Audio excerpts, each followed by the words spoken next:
Token Smart family, how are you guys? Mic check, mic check. Sounds good on my end. Can you hear me? Yeah, do you hear yourself? Is there an echo? Maybe a little bit. Oh, I can never get rid of the echo. I don't know. Ask people. Yeah, maybe a little bit. It's not too bad. Let me see if I can fix that. Let me see. How about now? Mic check, mic check. Check. Oh, pretty good. Yeah, people are saying it's good. Good. Yeah, right on. All right. Sweet. Token Smarties. Whip fam, Whip Wells, everyone. How are you guys? How are you, Rizzle? Yo, I'm great. I'm loving this GIF that you have pulled up. For people who haven't been here before, everyone's name in the live stream, you'll be able to watch what we're doing here as we sort of scroll through the entries and everything. And I know we got Quigbell in the house. Huge shout out to Quigbell. She is the official Avastars community lead, community manager, Avastars OG enthusiast. Whatever overlord. Whatever she wants to be called. She's the one. So big shout out to her. Yeah, she's in the house. Brought a lot of people over from the Avastars server. Yeah, overlord. I like overlord, right? Hey. So my twister arm, get her on the mic and read a couple entries here. How many we got, Sandy? How did we do this week? Oh my gosh, this week being the one that, it will be the last Avastar. We don't have another Avastar to give out for next week. And we're total entries in. And let me, I know, right? I know. Let me just double check and make sure that that everyone is in there. And then I'll do a little roll call as well. I think... There we go. These people getting in. You don't have to read all these names, Sandy. If they're not here, they'll, if they're not following directions, they'll just have to figure it out. Click on Sandy's name, see if your name is on the spinning wheel and everything. Yeah, 56 in total. We got a bunch of stuff entries. So we have a bunch of stuff. Yes, we do. So the first spin will be an Avastar.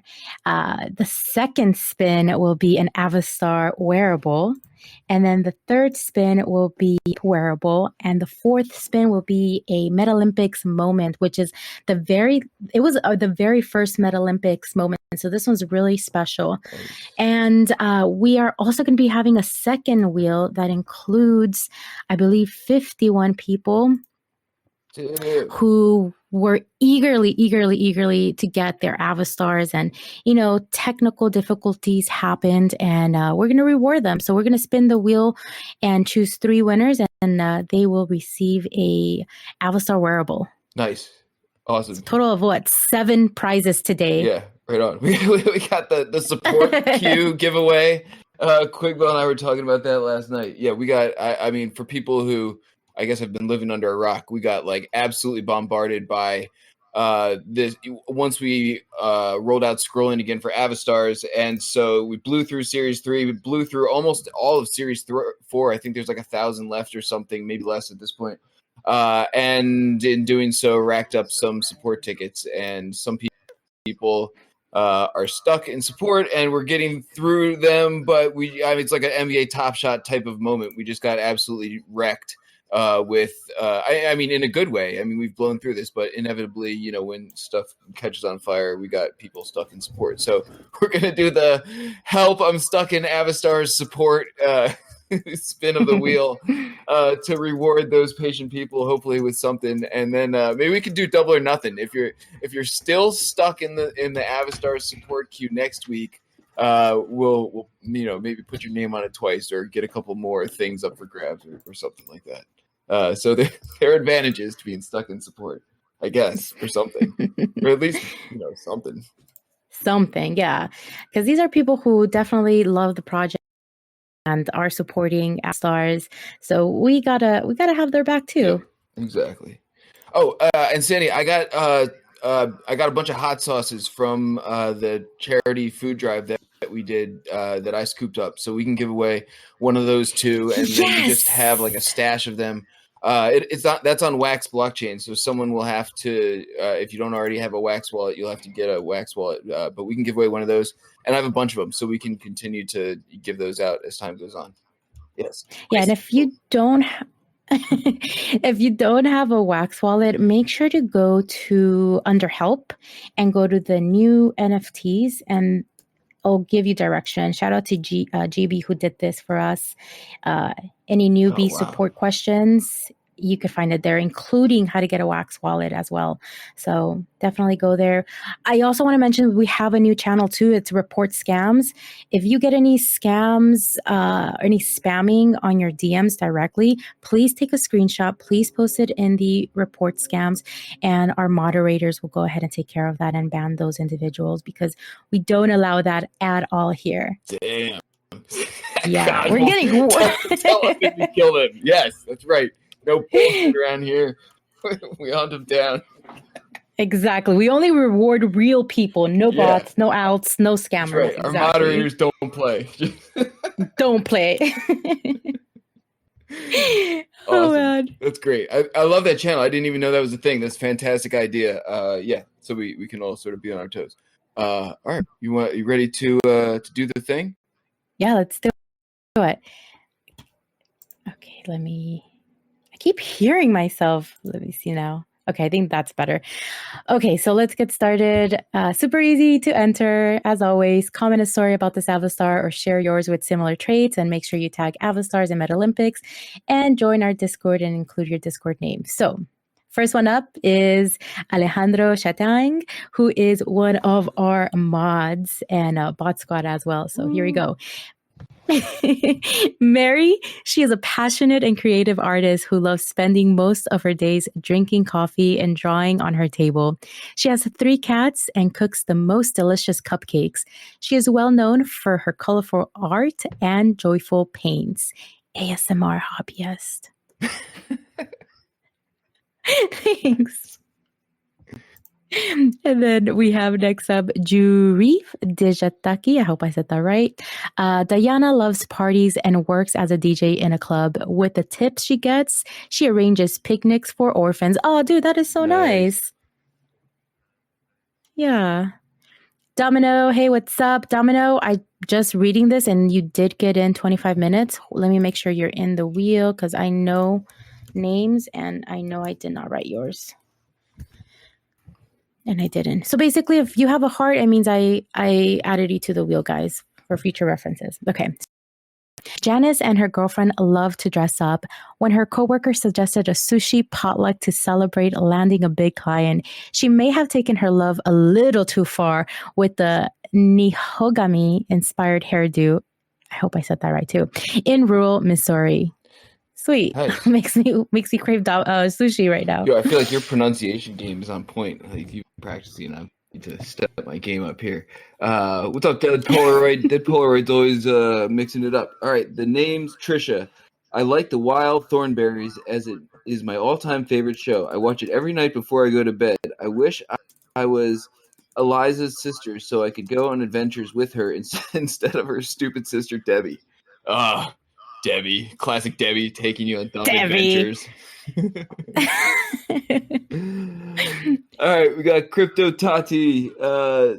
Zonia is an empowered woman with great wisdom, always ready to help her loved ones. Despite the circumstances, she is very positive and says that she will achieve everything she has set out to do and will not allow anyone to steal her dreams. Boom. Crypto Tati. Zonia. Grev. I feel like Grev's been making special requests. Is Grev in the house? I'll read this one. Yeah. Does he have special requests? I think, or does he? Oh, you're right. He's been wanting to read his his deep voice. Yeah. Wait. There's a pull-up, Rizzle. Let's grab it. Right, everybody pull up time. Pull up break. This is not a time for gifts. Get your pull up. Yeah, this is serious business. I love how we just basically stop the entire show. I'm not trying to miss this thing. This is very important things. Priorities. Right. Dude, I like the Avastar flexing that was going on in people were just posting pictures of Avastars. Maybe you started that or someone else did or whatever, but I was like, yo, I want to show off some. posted a couple more. Dude, yeah, I saw that. I really liked it. I showed up a couple, and Jim actually did that GIF that you guys were seeing, which is also our weekly image in the weekly calendar too. So shout out to Jim who did that. Yeah. The little GIF Avastar one. Yeah. All right, cool. I've popped. Feel good. All right, we got Grev. Give me 1 sec. Hoof it. Barry stood tall and laughed. Sue and Chuck grabbed him and wrestled him to the ground. Hold him down, yelled Chuck. That won't be necessary, said an unfamiliar voice. He's my problem now.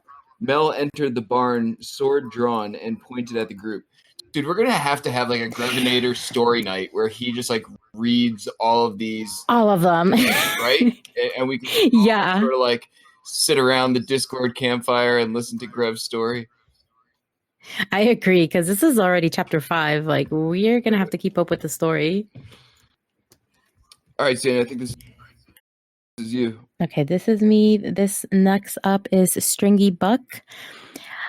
Got a haircut with a coupon, but she didn't speak the barber's language. About to get teleported, but she's stressed because she doesn't think it looks too good. Oh, well, let me look at her face. Aw. I think she looks content. Right? And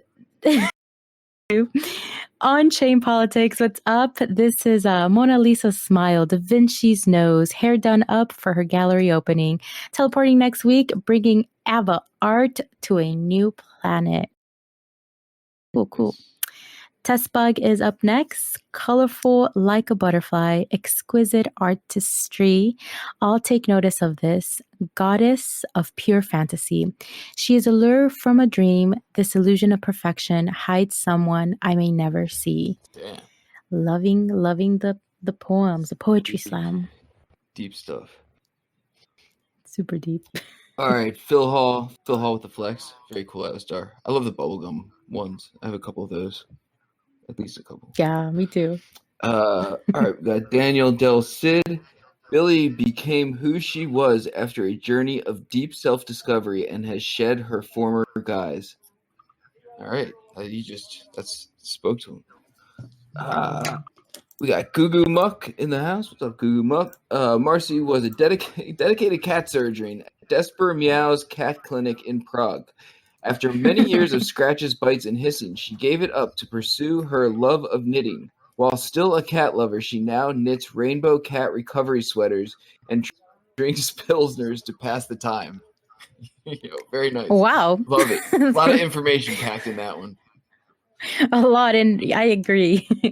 Next up is Hover Snacks, a rainbow to a green twinkle in her eyes, her hair in a geisha bun as she looks to the sky. Nice and short there too. Thanks, Hover Snacks. West Treaties, last one, okay? Oh, last one. What does he mean by last one? Is this a connection story? Or maybe he means like since this is like the last one. Oh yeah, maybe because it's the last giveaway. Let's see. Last one. Okay, so I guess he's dealing with those emotions. Yeah. Well, we're still gonna do this, guys. It's just gonna be a little bit different. We'll announce that a little bit later. Yeah. So glasses, but doesn't need them. Big hairdo for hair that isn't real. Covers ears that aren't real. Coworkers don't suspect her. Puts on her fake badge, sneaking into the lab. Oh, what is she gonna do? I want more info on this one now. Maybe this won't be your last one, Wes Tracy. Okay, there we go. All right, you're up next. This is me. Yeah. All right, PA Truck Store, Patrick Starr. In the twilight, I looked at you. Sat down on the long bench at the gate of the campus. The cell phone in your right hand has always caught your eye during the passage of time. I don't know. It seemed like it was going to be like really deep, but I'm not really sure what happened. You know what? Like you reread it again too. Like I caught you. I know. I felt like I had to like get into character, but I wasn't really sure.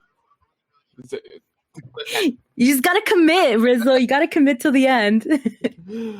All right, Dave Pete. Grace loves her plain life, 9-to-5 job, browsing books in the park. The only hints of her previous life are the glimpses of her ears when the wind catches her hair and the smirk that appears when watching the sunset. Nice, Dave. Wow. Like it. And we got Solar Jester. She's coming from another planet, but only some people can find the cyborg aspects. It's integrated in human race's stealth and hide like a Trojan virus, ready to serve the cyborg empire from other dimensions. So he's seeing something sinister here. Solar Jester, scoping her out. For real. And then there's Bernie Straw. Her rainbow scar is a glorious memory from the fight against the mystical Neon Cat. She used her samurai swords and fortunately lived to tell the story. Whoa. Wait, does this mean she killed Neon Cat? Oh my. Yeah, or something. Yeah, but I don't know. Cliffhanger. Something went down. Yeah. Yeah. We have Jonathan Rios. I think this is like his second time entering this one too. So let's see. Soaked in the blood of her enemies, she sighed in relief as she looked up. A rainbow broke through the clouds as the rain cleared. It would be the symbol that would mark her final battle, never to kill again. Oh. Wow. I guess she's a fighter here. Yeah, a lot of people saw that, it seems like. Yeah. And then we have Jazz Q. Recently, a new Japanese restaurant opened up around the corner. Passing by it, I saw a beauty, light green with a pinch of rainbow colors. The volume is masterfully held together with chopsticks. Truly love at first sight. My beautiful bowl of ramen. He got me there. I thought he was talking about her hair. Nice. I like it. That's a great entry. The twist. Yeah, that was cool. I liked it. Is this me? More futures? Yeah. A smile that was the rainbow in the rain, refractions of light and darkness in those anxious hours that bore the simple truth that you both still exist. I feel like I don't have like the cadence of like some of these, like I don't know. I need to start off slower or faster or something. I don't know. Anyway, good one. More futures. Apologize if I didn't do it justice. Chili with the flex, very cool one. I like the hair, the neon green. Yeah, and the shut. What is it? Tape shut. Yeah, it's double. That one's double a legendary. rare one. Yeah, cool. I like that one. Good one, Chili. All right, we got Joe Merrick. After we got a good time on the Avastar Rising Star Festival, we both decided to do a rainbow tattoo as a reminder for the great time and all the fun we had.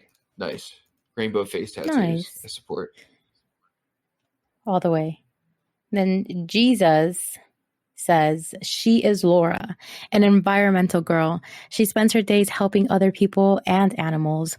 She has a personal goal, and it is to help keep the ocean clean and save sea turtles. Yay! Turtles. Turtles. I like turtles. I like turtles. Let's find that GIF. Anyone who finds the I like turtle GIFs, the first one to post it, I'll give 10 Whipsy. Go. I didn't even know it was a GIF. I just like turtles. You don't like that? You don't know that one? Hold on. Let's see who posted. Oh, there we go. Someone got it. Who got it? Domino. Okay, let me tip him out. I've never before. Am I like living under a rock or something? What is this terrifying GIF? Stop. Okay, so he was a little kid being interviewed, and I don't know what she asked him, and it was so random, and he was just like, "I like turtles." All right, cool. It was like live on the news. All yeah, right, I'm with it. We can get along, me and that kid. All right, is this you? I think so. Hold on, I got lost with the turtles. Okay, so Jesus. Okay, there we go. Next one is Jonathan Chen. This is Emily, who used chopsticks to tie her hair. All right. Okay. Straight to the point. Thanks. That's what the I didn't know that. Thanks. Then Melanie. I hope I'm saying it right. Melanie. I mean, it looks like it. Melanie. Here we go. Being a cyborg doesn't mean that you can enjoy vacations every now and then. Syfy picks up the weirdest customs of places places she has visited. Can you guess where she has been now? I'm going to say Japan. Sure. Thanks, Melanie. She's in the audience. I see her at all the things. Melanie, we need to Me settle too. this. What is it? Spell it phonetically as if like I can't pronounce anything at all. In order to Melanie. Melanie. Mylene.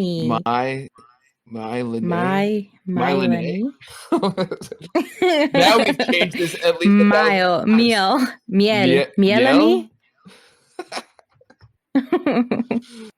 This is us trying to do the right thing, but probably like insulting. Just butchering, yeah. Sorry. We will get better, we promise. We'll figure it out. We'll get a tutorial. Thank you for your support. Mylene. You're up next. Huddle Hero. Okay, cool. Huddle Hero. All right.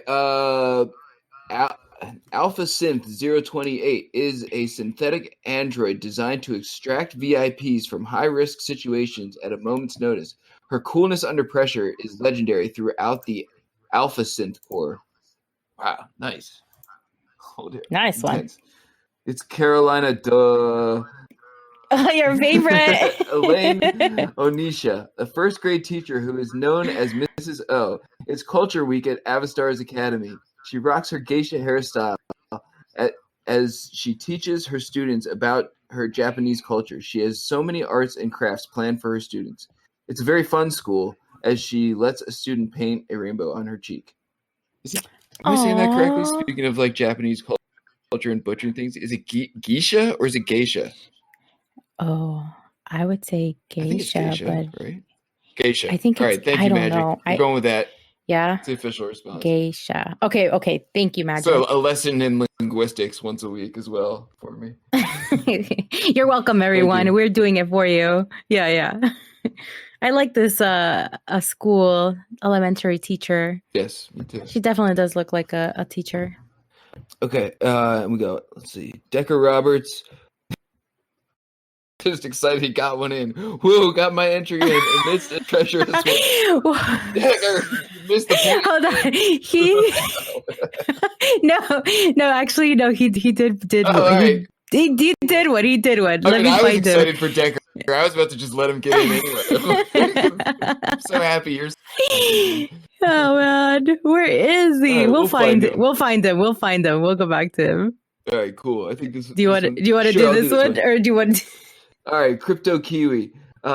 Mike dreams. Her vision of a better world makes her a super special person. She is an artist, and everything she creates is wonderful. Nice, love it. Cool. And then Sassy Token, we got a little story here.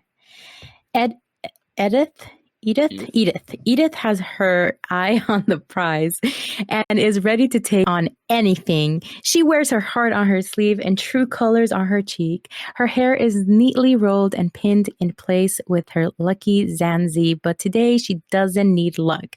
They say you either win or you learn, and today she is going to win.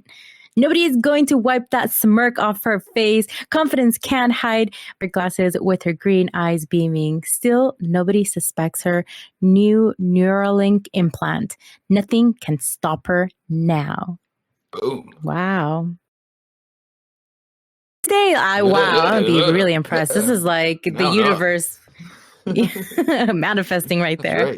And then, right? Then it's NFTs, aka Rancho. I know he's like in the chat, and he's always participating as well. Oh my god, I have a funny story about Ran after this. Ran doesn't know this one either. Is he here? I hope he's here.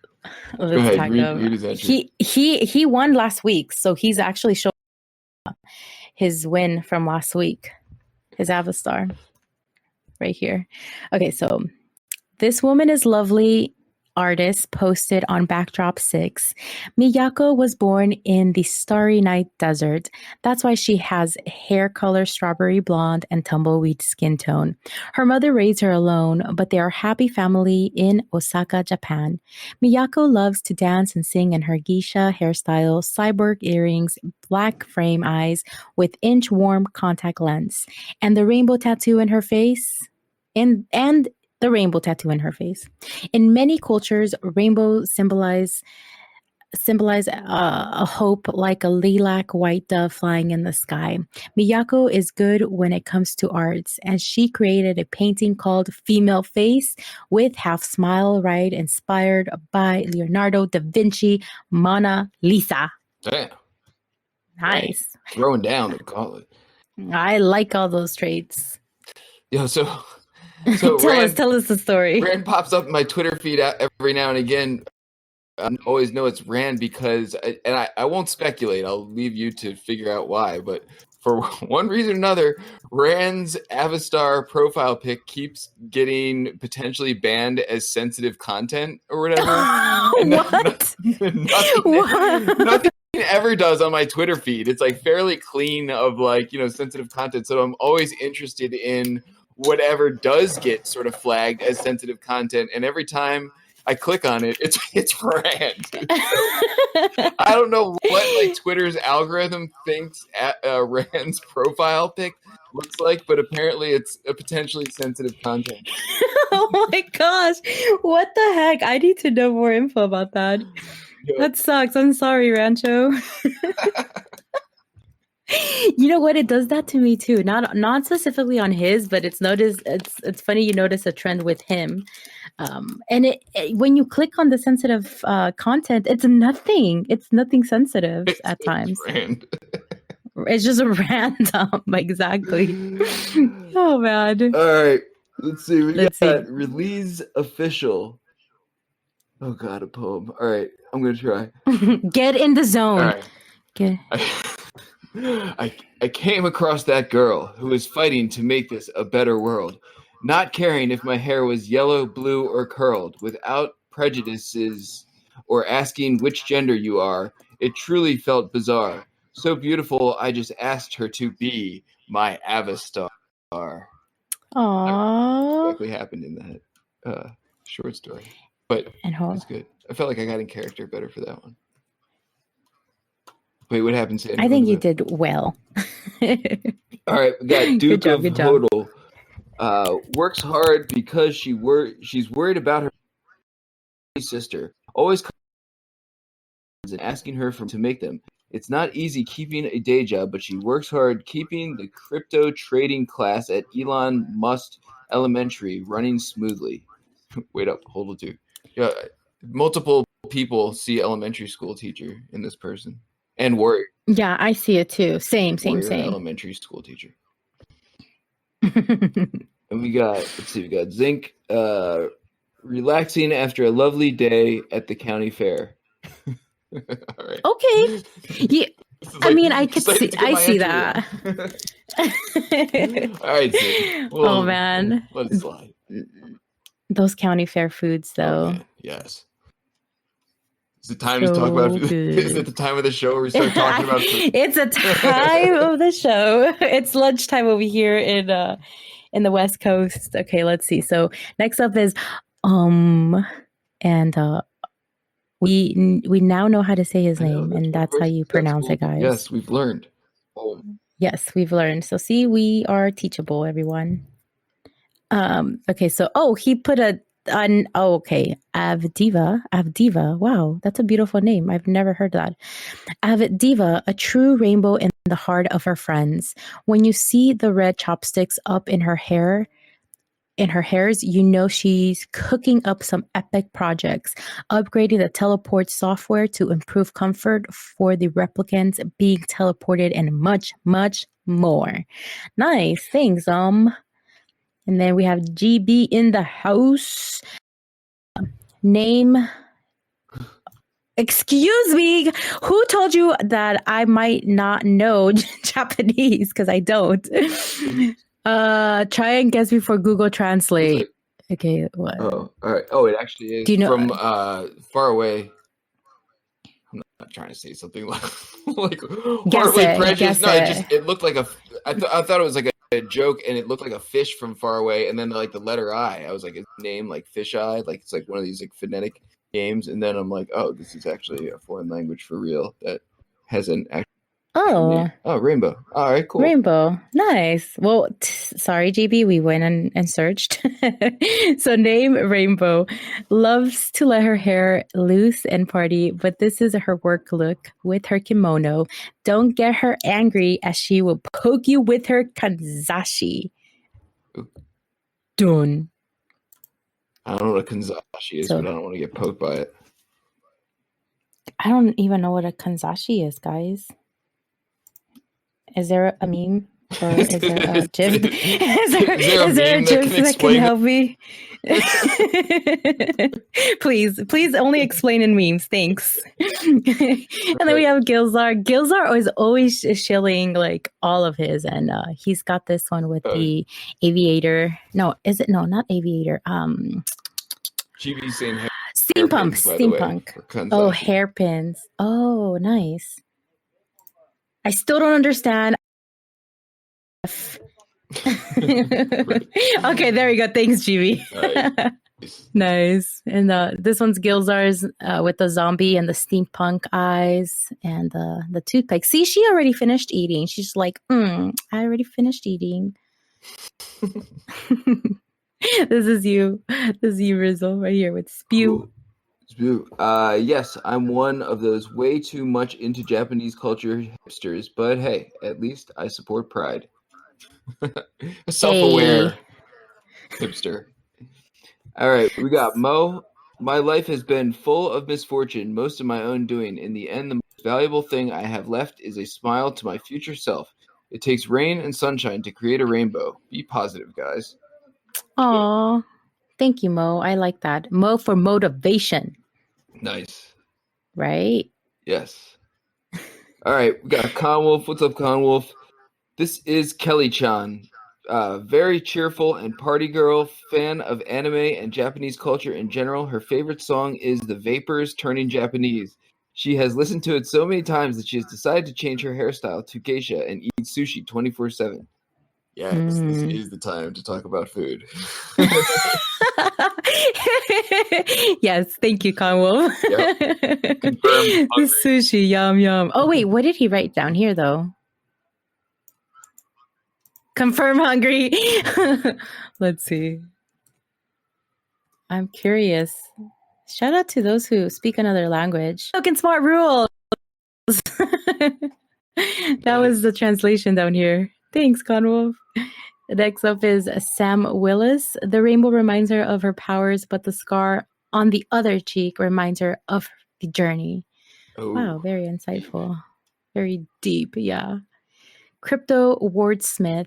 Indifferent to her classmates, Lucrecia styled her hair to match how the victim tied it.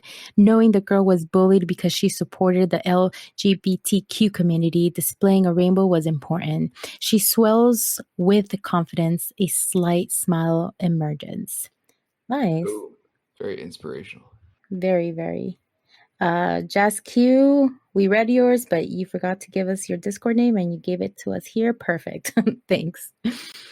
This next one is John Murray. I'll never forget the time I caught you picking your nose and said, "What are you digging for? A pot of gold?" You stared at me in the face and walked away. Okay. The next day you showed up with your new tattoo, and I've loved you every day since. Okay, we know what you're into, John Murray. I thought he was gonna say that like she came back the next day and like gave him like a pot of gold boogers or something. I'm trying to figure out what anything has to do with nothing. Yeah. I don't think, but it doesn't matter. I love. All right, we got M. Lucas. One last look in the mirror before I head out. Perfect. Nice. All right, we got what is it? Eldolith.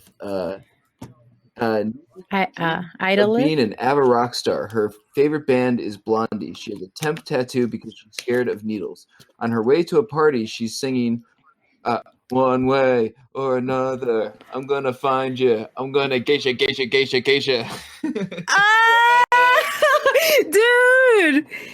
I love this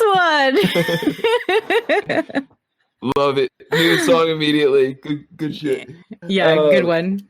All right, we got Bright Waves. This Metaverse mogul is making moves. She is set up on the latest NFT drops.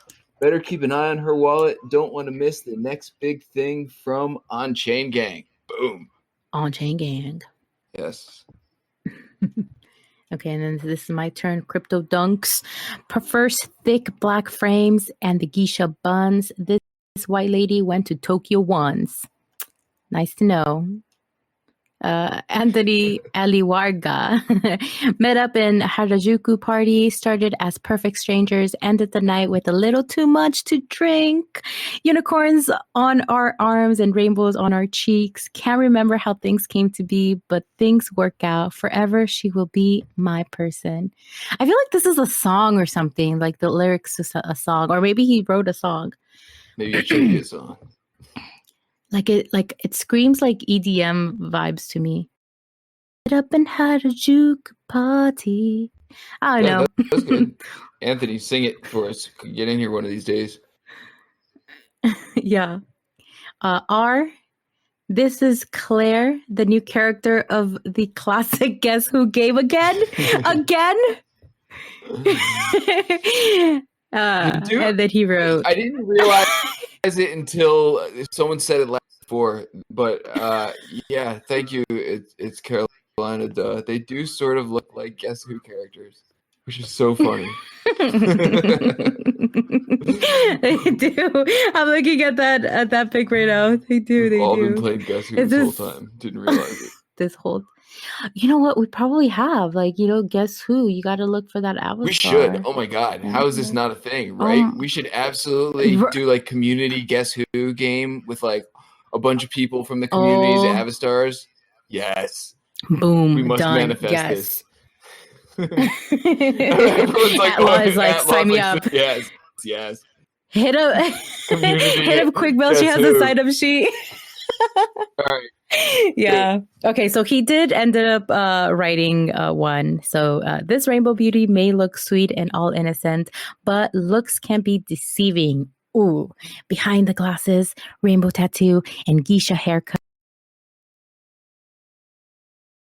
No, for an answer. Better be careful out there, boys. Right. Is this me again? Is this me? No, I think this is you.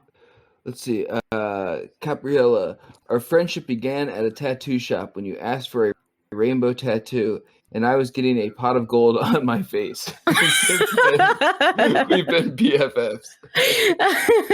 It's definitely like a combination of like St. Patty's Day. Yep, the pot of golds. Yes, right. That was great. All right, we got Evan, Memoirs of a Geisha. The way of the geisha is glamorous and respected, yet conservative and traditional. As a gay geisha, Mineko was often conflicted about how to reconcile her profession and her sexuality. But one day she chooses to break out of her cocoon and become free. Boom.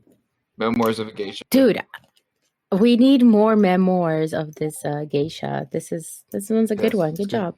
Good writing skills, yeah. And then speaking of writing skills, look what you have, Rizzle. From the beginning, he's saying like he's apologizing, but don't ever apologize. All right. Are you ready? I'm gonna open this up. Okay, it's not that bad. Get in the zone. Get in the zone. All right. Action. The minute little Brooklyn-born Sandra saw Ghost in the Shell with her sitter Bia, she knew Japan was where she had to be, instead of being just another pretty awkward Jap. From bat mitzvah to her 18th, she grabbed something. She squirreled away. It was at Yen. To finally fly to the land of spirited away. I renamed her Midori Nohi because her eyes were green fire, said Yoshi, the pansexual performance musician who fell in love with her upon first sight. And coincidentally, so did Sandra while strolling Harajuku one night while Yoshi taught Midori the way of the geisha and self-defense. Sandra taught Yoshi art, the Brooklyn way, and self-confidence. Now and then, Sandra visits NYC for Fashion Week, but if she's ever there during Pride, catch her with her colored cheek. I was so focused on like getting the words right that I have no idea what happened in that story. Dude, okay. Same. I mean, All right. Wow, Sandra. She sounds like you better watch out. You know, she knows her stuff. Something. She knows. You know, and from Brooklyn, you can't mess with anybody from Brooklyn. That's what you know. Yeah, don't mess with her. Good job. Is there anything else here? Oh yeah, he forgot his score. Okay, so making sure that the story ended there. Okay, next one is Rob, the NFT Mac. Nice. It was supposed to be a simple cyber clear. Oh, cyber. Yeah, I actually. Oh my gosh! Thank you. Like go ahead. Inner ear transplant. Don't ask me how I know that. I'm not even sure. Oh yeah, actually, now that you're saying that, yes, it assists with people being able to listen or hear. Yes. Okay, so it was supposed to be a simple cybercochlear transplant, a hedge to improve her chances of being selected. Sure, the chop shop was cheap, but Hio said nothing about a rainbow brand or iris discoloration. Satsu no longer recognized the girl in the mirror. Oh no! This is like. She went in for a surgery and then all of a sudden all of this stuff happened to her. I hope that she could hear at least. Tragic. I know. Let's see. Crypto Ink Me Up QQ. This looks like a little poem. And look, they even showed us that they verified and they became a token smarty. Nice. Shout out to you, EMC squared. Japanese vibe to it. Sting like a bee, fly like a butterfly. Green in her eyes, rainbow on her left cheek, a smirk along it. She is an Avastar. Done. Boom. And we have a couple of more who did a retweet and placed their stories there. So let's go to them. Oh man, I lost count. Is this still my turn? Is he? Yeah. I think it's me, but that's fine. Hey, easy. This is Sandymeows. Yo. Go ahead, you read it, Sandy. Okay. Sandymeows. The imposter. It's like fake Rizzle. Sandymeows grew up in rural Japan. She worked in a very small vet office where all of the surrounding towns brought their animals to. But hold on, I'm still stuck with the Sandymeows. So there's room for one meows around here. Exactly. Sandymeows grew up in rural Japan. She worked in a very small vet's office where all the surrounding towns brought their animals to. She always dreamed of starting her own farm or animal rescue center. One night on the walk home from work, she noticed a light dancing in the sky. Suddenly, the light flashes brighter than anything. I know. I was like, wait, there's more to the story. Right. Buckle up. So, buckle up, everyone. Suddenly, the light flashes brighter than anything she's ever seen. And there she was aboard a ship. To her, there was a blue-skinned alien smiling at her. When she could finally spit out a word, what's happening? The alien told her that they have a need for animal caretakers on the backside of the moon multi-planetary petting zoo. There were animals one would never imagine. Her favorite was the Exirapalexes. Basically, a giant fur ball with huge, cute eyes and tiny limbs that are hidden by the fur. Oh, that does sound so cute. From that day forward, she worked the moon petting zoo by night and stayed working for the little country vet by day and retiring full-time on the moon in her old age. Wow. I don't know. And then he's also shilling the alien geisha. I don't know. How do you feel about that? It sounds like she's trying to steal your thunder. Just send her to the backside. That's what happened. She got my name, she wanted to be Sandymeow. So Easy went ahead and contracted this alien geisha and she took her to the moon for me. So thank you. Thank you. Nice one, Easy. Nice one. I like that one. I really, this one's so cool. I really love her eyes.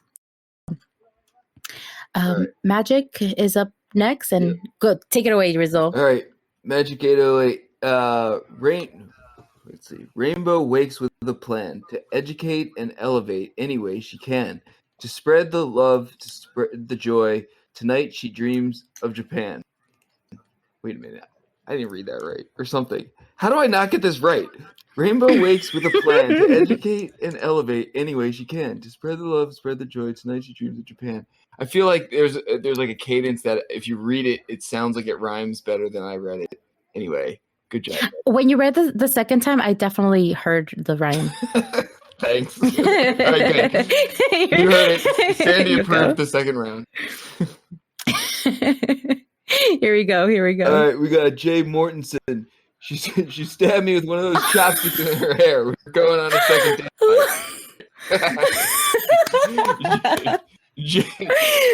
Jay, man, we're learning what you like, dude. Yeah, Jay doesn't trust that lady. I mean, I don't know about that because they're going on a second date, so it sounds like he likes it. He likes getting stabbed by chopsticks. Don't ask why. No questions. Magic 808. Magic 808 also approved of reading. Oh, this is all you, Sandy. Oh, no. You just mashed the keyboard. Man. I was going to. Okay. Blackheart Honeymoon, aka Savage Preves, aka Ian. What's up from Bittrees? Here we go.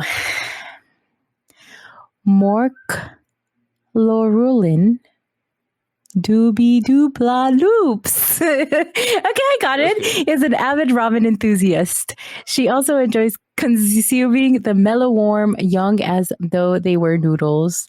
Her glasses are prescription. Her face paint ready for pride. She is a boss as a bitch. There you go. That was not hard. Thank you, Blackheart Honeymoon. That first one, you try it, Rizzle. You try it. Like noodles, but nudes. I got it. Send nudes. Mork Lorlin Doobie Doobaloops. That's pretty good. Yeah, that's a good one. It's the long name that it looks intimidating because it's long. I think that's what it was, but we got it this time. Is that all of them? Yeah, and that's all of them. Everybody else was just like liking stuff. Awesome. Good job. Oh, and then Jojo entered too. You want to read that one? Let's see. My name is Lisa, and I live in Hitachi. I teach preschool, but also enjoy clubbing. Don't tell the principal. Okay. Double life. This geisha, man, teacher and warrior and drug addict who likes to stab people too on second dates, man. What a story. So yes, that is all of them. And while we were reading them, I did notice I noticed some that I did not catch. So I got you guys total of 60 entries. Yeah. Dude, that breaks the record for us. We didn't even harass people. We even slacked on our harassment and people entering. I think, that comes to show that we just have to be nice and people come. Really? That's your takeaway? I don't know about that. Maybe, I'm not sure. Okay, guys, so this is what we're going to do. This is wheel number 1. I'm going to put it on the 1 slot here. This is wheel number 1 for everybody who participated in the Twitter entries. And then we have wheel number 2, which is all of our peeps and Avastars who we're going to hook you guys up. 3 lucky winners right there. So we're going to spin the first wheel. Drum roll, please. Good luck, everyone. Everybody. Oh yeah, we got the wheel wheel spinning little noise. I love the wheel spinning noise. Who's that, Greg? Oh, Crypto Tati. Nice. She's been entering on the regular. Has she won yet, or been regularly? No, this is her first time. Nice. She's like a new token smarty. So congratulations. That's awesome. See you guys. So let me make sure I write this because Crypto Tati, just make sure to send me a DM, slide into my DM, send me that address so I could send you this beautiful geisha. There she is, Crypto Tati. Oh, cool. Looks like she's in the house. On winning Avastar. Okay, I just have to type them because sometimes I just forget. So congratulations, Crypto Tati. You got that geisha and well-deserved. Awesome. Congratulations. Yeah. Okay, so next on the line, our next prize is the Avastar wearable for second place. So drum roll, please. Drum roll. The wearable is awesome. This is the t-shirt. Yeah, this is an Avastar t-shirt. Cool. Hey! Oh, nice. Snacks. Yeah, Silver Snacks always participating too. And he's one of Token Smarties as well. Super happy that you guys who have joined in the recent times who are getting rewarded. I love that. Yep. Yeah, it's awesome to see solid community people get rewarded. Exactly. So not that you all are solid. DM me. Oh, Crypto Tati doesn't believe it yet. Believe it, girl. Believe it. We have this stuff. Okay. It's not ours. We got to send it to someone. We got to. Yeah, exactly. Send us your ETH address. Okay, so this third place shirt. Drum roll, please. Good luck, everyone. Good luck. It's fun recognizing, basically. Oh wow! So this member is super new. A new person. Yeah. Cool. Good. Mix it up. Get some new people in there. Yeah, this is definitely a new person. Show them how awesome we are, and look, they won. So they got a whip T-shirt. Oh, hold on. Meant to tell you guys while Sandy's doing that, you have stuff that you would like to donate to the giveaway pile each week, not each week, but if you ever have anything that you'd like to donate to the giveaway pile, if you have a social currency that you want to, spin the wheel and give out some, or an NFT of something you're promoting or whatever, a couple people have asked us to do that, and no pressure or anything, but I just wanted to extend that offer because everyone loves giveaways, and sometimes it's a good way to get some stuff out there and into other people's hands. So if people want to do that, don't be shy about hitting us up. It's very fun to give stuff away, so it's easy for us. Yo, Rizzle wallet giveaway. I'm first in line for that, man. No one gets one before I do. When's that? Hopefully soon. Alrighty. Top secret stuff. Top secret information. On the Rizzle wall. No.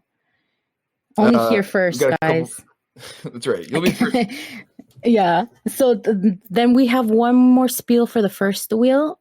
And it's a final spin for this one. It's a Meta Olympics stack race moment. Super special. I believe there was only 3 or 5 made. So they're super rare. So fourth place gets this one. Ready? Drum roll, please. Drum roll. This is my personal most most memorable Metalympics moment. I sent everyone the wrong way on the race backwards. I remember that. Zinc, nice. I've seen Zinc entering all the things. Nice. Congratulations, Zink.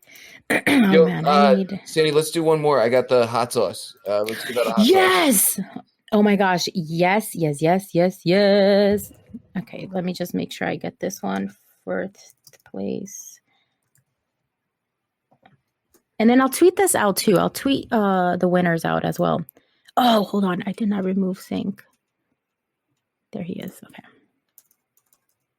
Okay, so we're doing one more or two more? Let's do one more for hot sauce. And then I still have a bunch, so we'll keep them for future weeks too. Perfect. Sorry, I got too excited and clicked the button. No, it's fine. Too soon. And Jesus won. Jesus gets the hot sauce. All right. Jesus, take the hot sauce, Jesus. Please. Make sure you have a wax wallet for this, Jesus. We'll get your info. Praise is right. Yes, thank you. I feel great about that one. All right, good. Okay, so all right, cool. And then we got the the giveaway for the poor people stuck in the Avastars support queue. Oh my gosh. Yes, we do have that one. So this was a total of 52 people who are stuck, who are just stuck in the teleporting. So here's 3 lucky winners. Drum roll, please. Good luck, everyone. Good luck, stuck people. We feel for you. Yeah. We'll get to you. Don't worry. You're in good hands. There we go. So you're getting a whip. Hooray! No, I'm sorry, not a whip. Hooray! Oh, thank you. Oh my gosh, Alex, thank you so much for that. Congrats. I don't think they're in here, but they're definitely in the Avastar. Yeah, that's in fine. The Avastar channel. If you guys still haven't added the Avastar Discord, please make sure to do that right now. Let's send you guys an invite. If you don't know what Avastars is, you will know soon, and you won't regret it. Oh, Rizzle, thank you so much. I'm here typing t-shirt. Okay. So there you go. Afari. Congratulations, Afari. You're the first winner of the t-shirt. And now let's choose a second winner. Awesome. Good luck, everybody.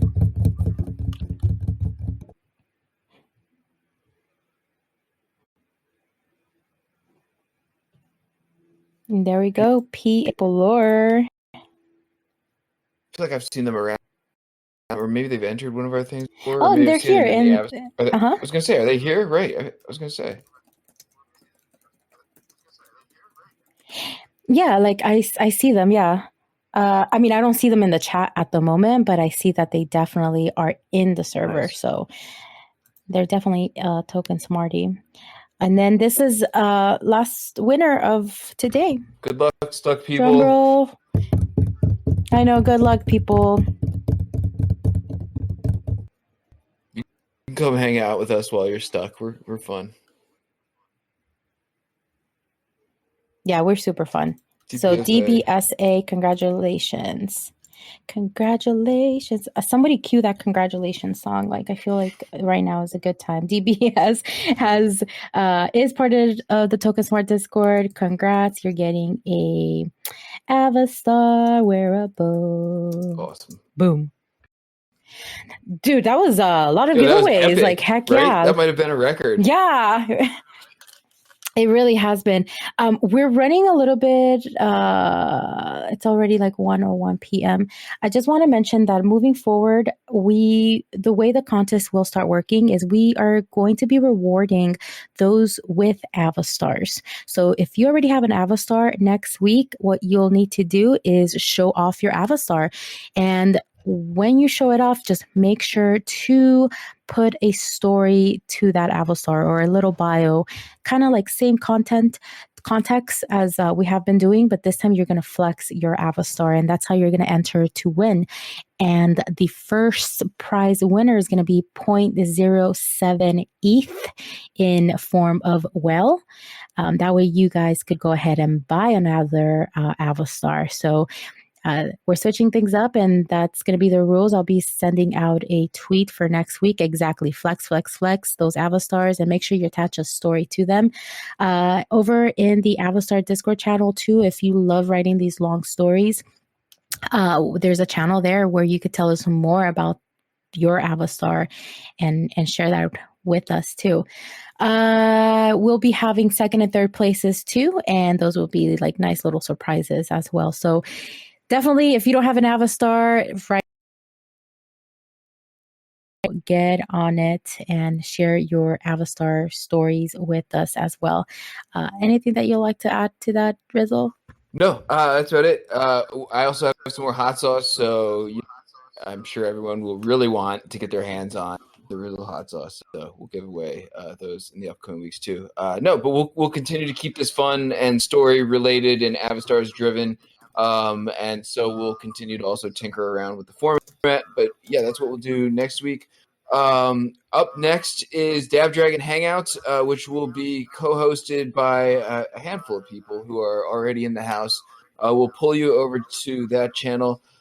For people who are wondering, I am happy to report that I'm sort of secondhand reporting via show that DabDragon is hanging in there, yes, and is fighting. He's hasn't been too healthy, but is hanging in there and doing all right, and sends his regards. So we do finally have word from the DabDragon camp, and yes, it is great to have some good news and some peace of mind that he just didn't literally walk off the side of the earth, never to be heard from again. So yeah, it's great. So yes, everyone continue to send their good wishes.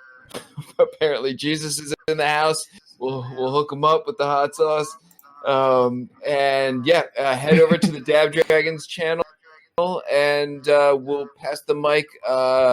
Someone can take it from me. I'm not exactly sure who wants to kick this thing off, but thank you all so much, and we'll be back next week. Hop down to the DabDragon channel. Thanks a lot. Let's go. Series! It's your big day! Incredible job!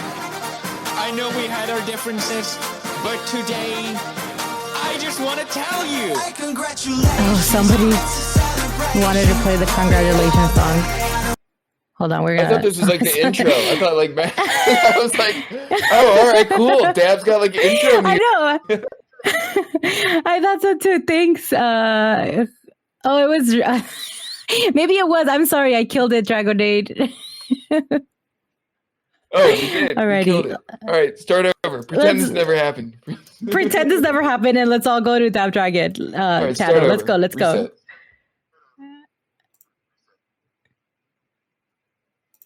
All right, good to go, I guess. Are we all good to go, Sandy? Or Yeah, we're waiting for you guys. Yeah. all right, hey everybody, welcome to DabDragon Show. As you just heard, Rizzle gave us some amazing news.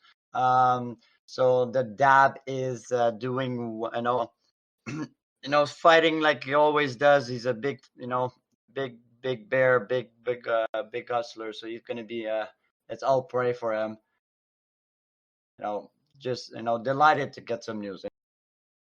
That's the most important thing. We finally get to hear that he's still among us and fighting, and I'm pretty sure he'll pull it off. It might be a hard one there, but let's all pray for him. I also know I'm supposed to be being co-host here with BB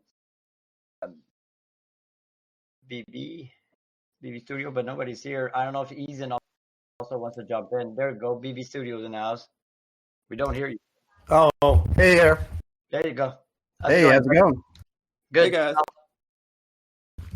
So yeah, DabDragon's wife figured out, he must have told her the password or whatever, and she figured out how to DM me on Twitter and basically said that the doctors think he had a stroke Not sure if that was caused by COVID or something else, but he had to have been, coherent enough to tell her his password. I'm pretty sure she wouldn't know how to get on without finding that out. So she said she'll keep me updated. I gave her my cell phone number and everything. So let's just all send good healing thoughts towards DabDragon. Yeah, I'm happy, dude. I reached out on his Facebook, but I unfortunately didn't get a reply.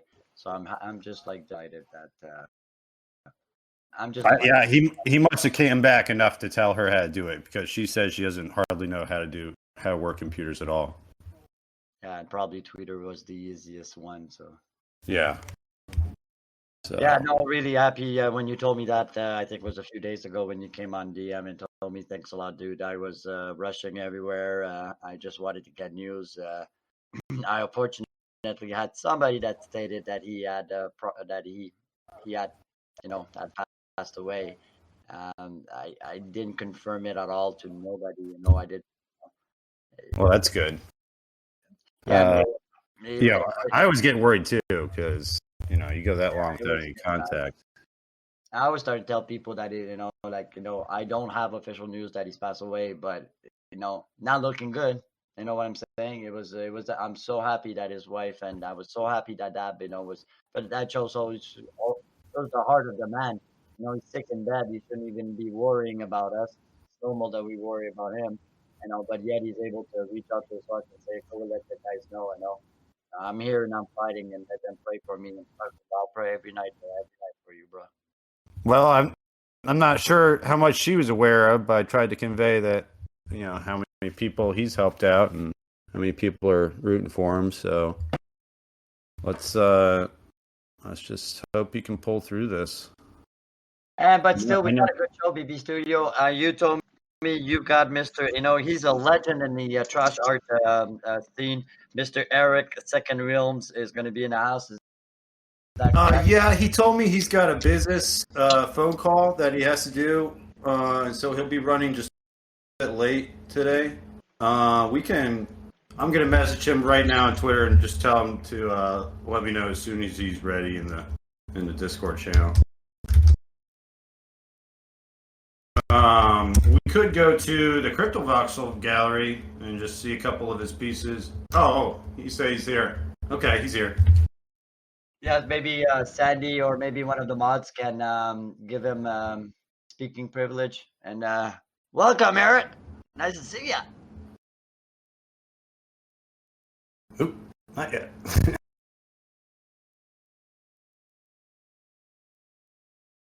Well, anyways, while we're trying to figure out. Yeah, he's right there. I see him second. So it's Second Realm, guys. So mods, if you can just scroll down. Second Realm, right below Sassy. Okay, Eric, you'll just need to unmute. There.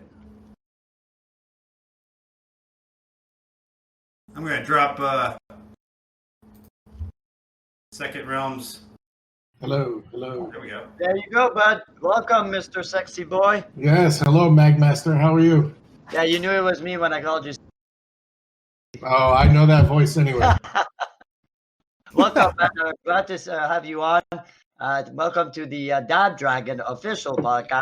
I'm just co-hosting here with BB Studios. I heard you're going to be around while we visit a beautiful gallery, and you'll show us a little bit of what you've been up to and what you've done in the past. Yes, looking forward to it.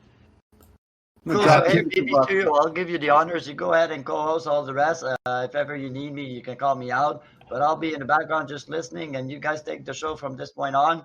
Enjoy it, everybody. Like you, I'll be watching and going through a gallery and discovering. I already know Eric's work pretty well, but you'll see one talented artist right here in the podcast today. Take it away, BB Studio. All right, thanks, MagMaster. Feel free to chime in too if you want. I'm dropping the CryptoVoxels gallery link right now. Sorry, I don't have it tiny URL. I think that works.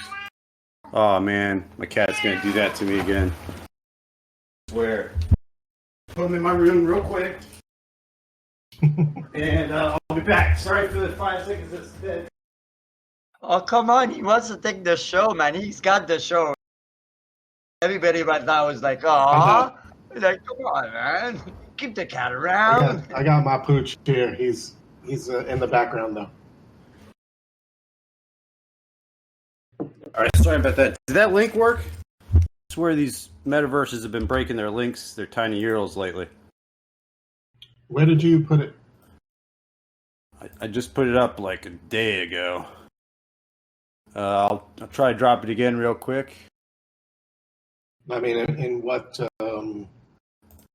channel did you drop it in? Oh yeah, let me make sure I'm in the right. All right, I'm in DabDragon Hangouts. Got it. There we go. Dropping. Doesn't look pretty, but it should work. That's our So Eric, crypto. it's just the channel above the actual voice channel. So you see DabDragon right there, just above the actual voice channel. Oh yeah, I'm already in Decentraland. I just didn't know if anybody. Okay, else was. so we'll go to, that was the CryptoVoxel, and here's the Decentraland. We'll just go to the Decentraland run right now, because that's what we're going to be focusing on today. Here's the link. Does he have screen share privileges? Um, Do you? If you don't, I can go into Decentraland and share my screen. yeah, just if you don't mind sharing your screen. Okay, I'll go ahead and do that. So you want to talk about it real quick while I'm logging in? So I'll tell you a little bit about what the overall theme is with these pieces. So this style I call is the Brutalist Mannequin style. And it's a combination of sort of a few things that I used to explore when I was in my younger years, in my 20s. So this is a callback to some of that abstract expressionism in the background, along with this newfound love of this female mannequin aesthetic. And really it's about conveying some reflective messages about my experience with divorce, my experience with anxiety and depression. Really, and it's about the looking at it from the perspective of reflection, not necessarily the perspective of experiencing anxiety and depression. Huh. That's quite a bit to take in here. Okay, everybody, I'm going live now. And then this will give us a lot better, I believe. Can everybody see that screen in Decentraland?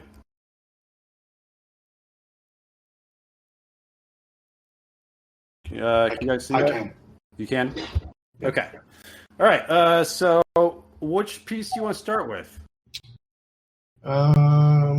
Let's go around. Let's go around back. Going around back. Start with these two. This one right here? No, on the back side, the other side. Okay.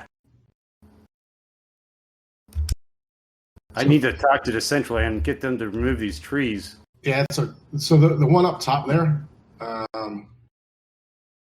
that one's called Falling Apart Together.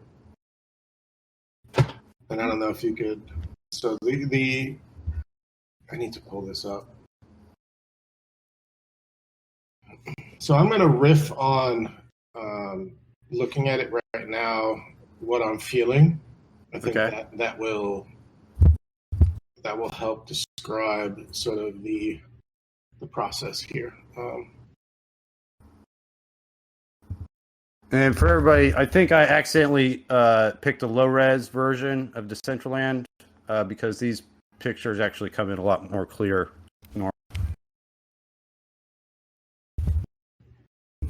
Hang on 1 second here.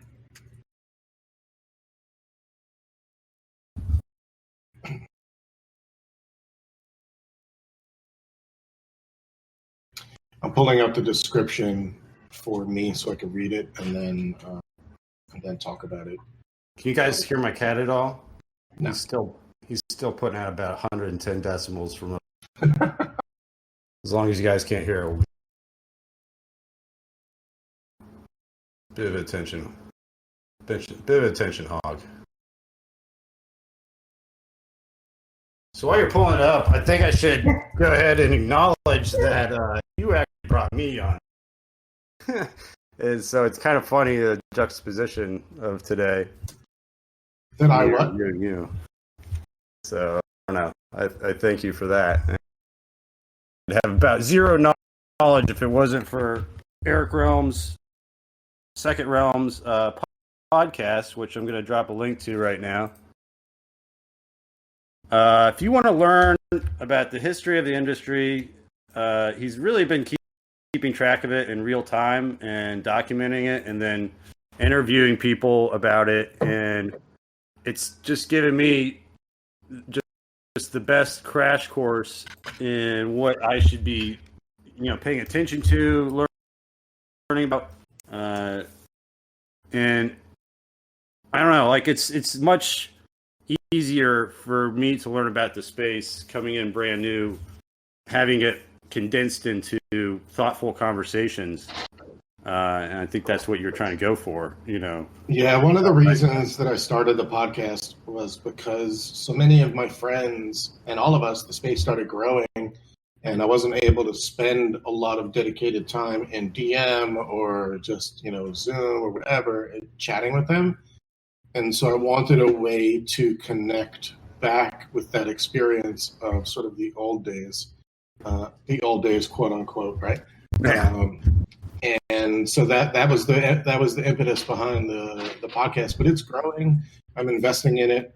I recently hired a production team, and we're going to sort of expand its reach as much as possible. But okay. Yeah, I just think you're doing a great job at just, really documenting what's going on. And somebody needs to, because it's happening so quickly that a lot of stuff's going to fall through the cracks if you don't. Yeah. And that's sort of why I'm so talkative and trash art that I get a lot of flack from. It's because I don't want people to forget when trash art was around, there were only 4 platforms.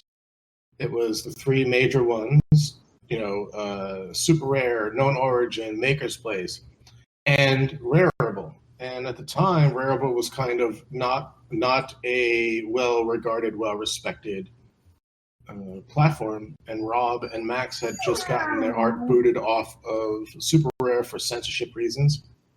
We don't need to go into those details. I'm sure maybe some of those guys are listening. Love and respect all the work that you do. We just don't see things eye to eye, and that's okay. So when it comes down to like why the podcast exists and why I continue to push these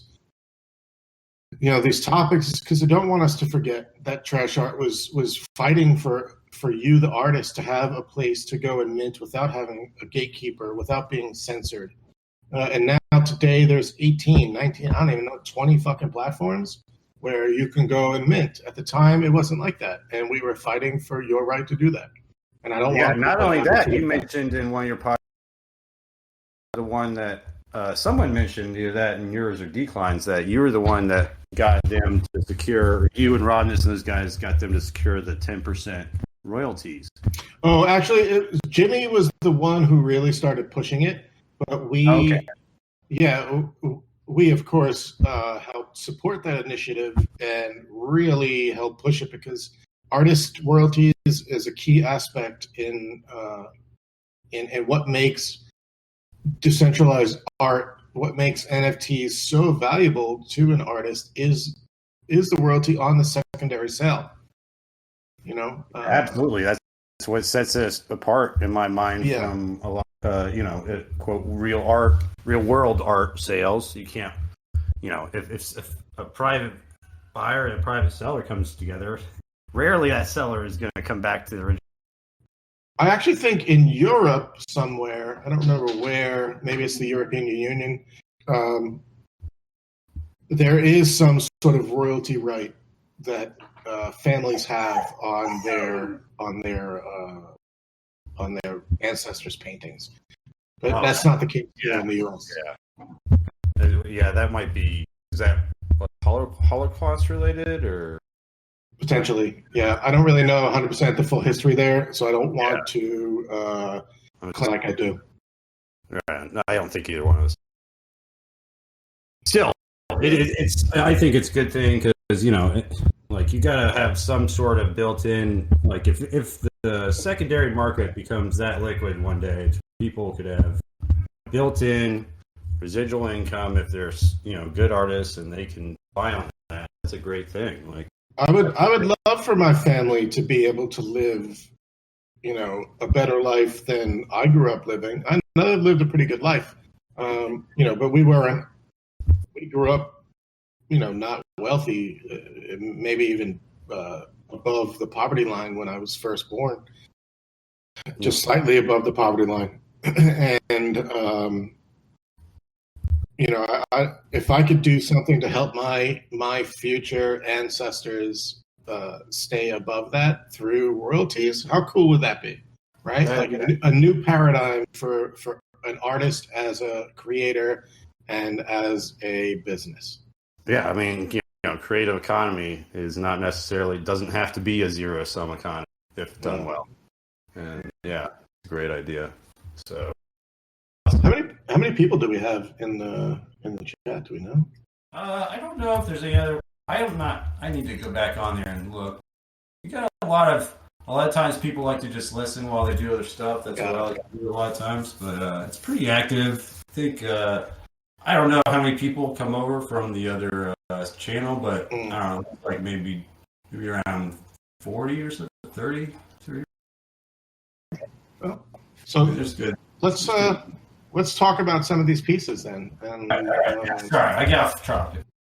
No, that's okay. So this one, Falling Apart Together, is the title. And it was sold to Tennessee Jed. I'm sure some people know who Tennessee Jed is. He's a collector. He's the first person to buy any piece from this series. It's also the first piece I dropped from this series. And when I was making this piece, I was actually in a depressed state, and I was thinking about my ex-wife. So at the time, she was my soon-to-be ex-wife.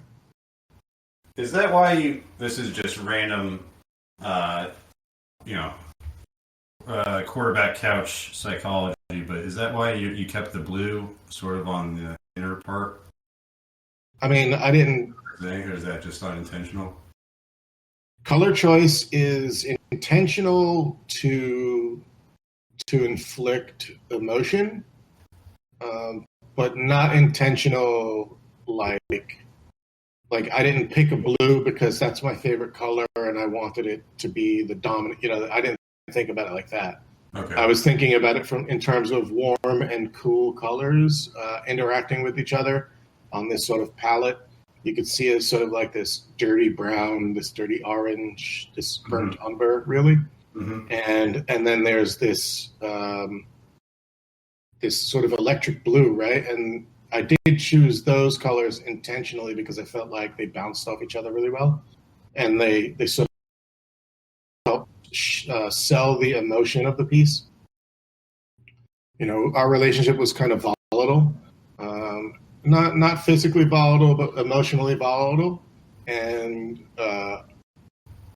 this piece, it's about us sort of falling apart in a relationship. It's the piece that began the Brutalist Mannequin style, and I built off this piece alone to build the others, to create the others. But this is the first time I'd attempted this style, and I really fell in love with it. I feel like it just speaks to,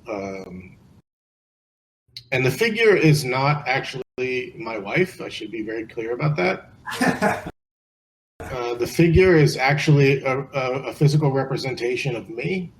Okay. And so even though it's a female form, the reason that I chose the female form is I've always been more emotionally connected to my femininity and my female side. And what I mean by that is I've struggled with the quote unquote idea of masculinity my entire life. So I grew up in a very very Italian family where the toxic male masculinity was what was celebrated. You know, and It's all around her. Yeah, exactly. And so I never, as a sensitive, I never fit into that role, and so I was always more in tune with my softer side, with, my welcoming side, my nurturing side, right? And so the female figure is sort of representing the second realm, me, but not as a human, but as a visual representation of my inner, clock or whatever you want to call it, my inner psyche. The id or something. I can't remember which one it is. Yeah.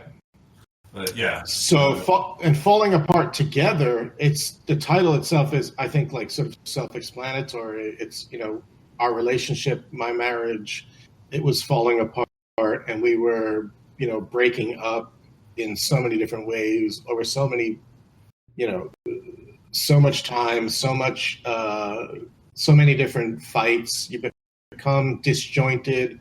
You forget who you are, or I forgot who I was. I forgot, exactly. And I really love the sort of the paint splattered throughout. Yeah, I noticed the dripping action. I like that because, if you're applying that to your thought pattern, to me, it just symbols like the parts that are just the cracks, the cracks and the seams that are forming, just exactly little parts here and there. Oh, it's starting to fall apart. Yeah, I get that. Exactly. And I also use imagery in the background. You'll see that there's like a path or a walkway there in the blue. Yes. And that's sort of like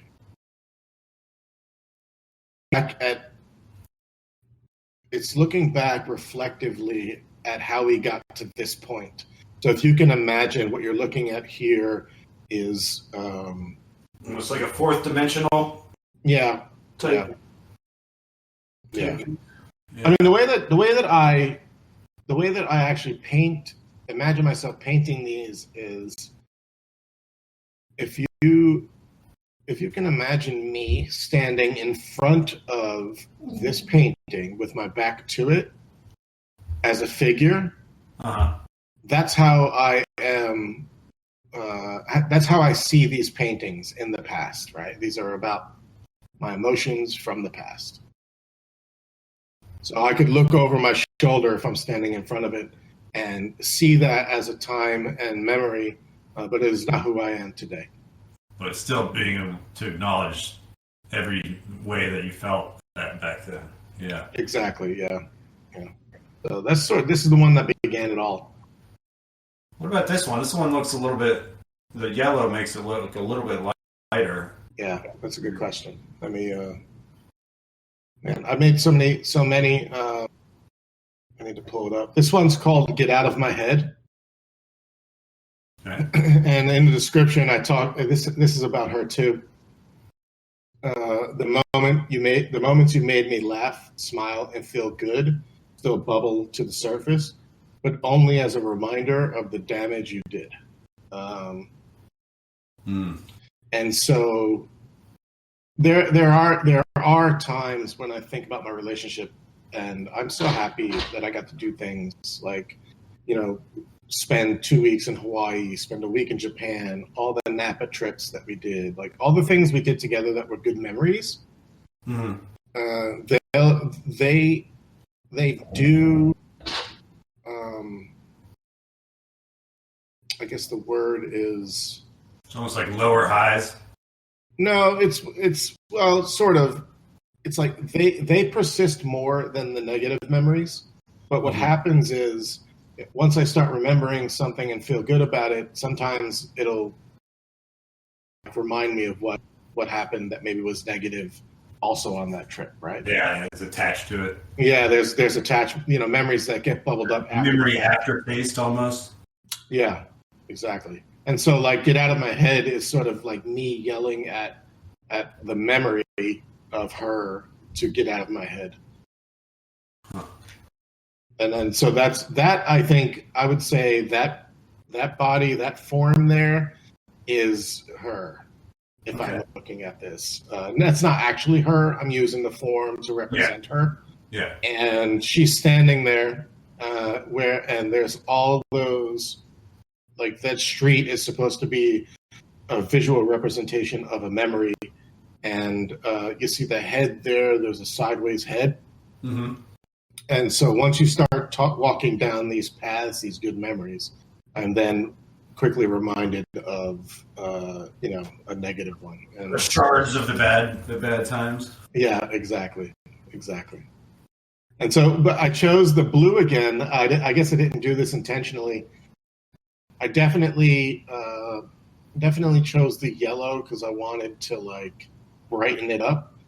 Yeah. But it has this is even more sinister in terms of its effect on me when I'm feeling it right now than the falling apart together. Because falling apart together has an end, which is where, I'm here today. I am alive. I am, full-time in crypto, and all of that is because of the choices I made after we fell apart.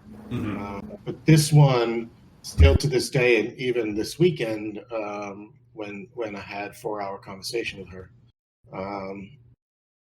Okay, that was what that tweet was about. Oh, dude. I know there's like 20 some 30 40 people listening, so I share my whole journey out there, but for the sake of my ex-wife, I'm not Yeah, we won't go there. But what I can say is I woke up the next morning and remembered why I made the choice to leave a year ago. Well, that's a good reinforcement then overall. Suppose if you're happy where you're at now, that was probably needed, in some way. Yes, yeah. So this one here is sort of like, the memory of her still persists. I have great love still for the person I thought I married. I have great memories and terrible memories too sometimes of that person. And this is sort of all of that captured in a single page. I forget where I read it, but they do say, or someone said, people at some sort of fundamental level, their personalities change just a bit every 7 or so years.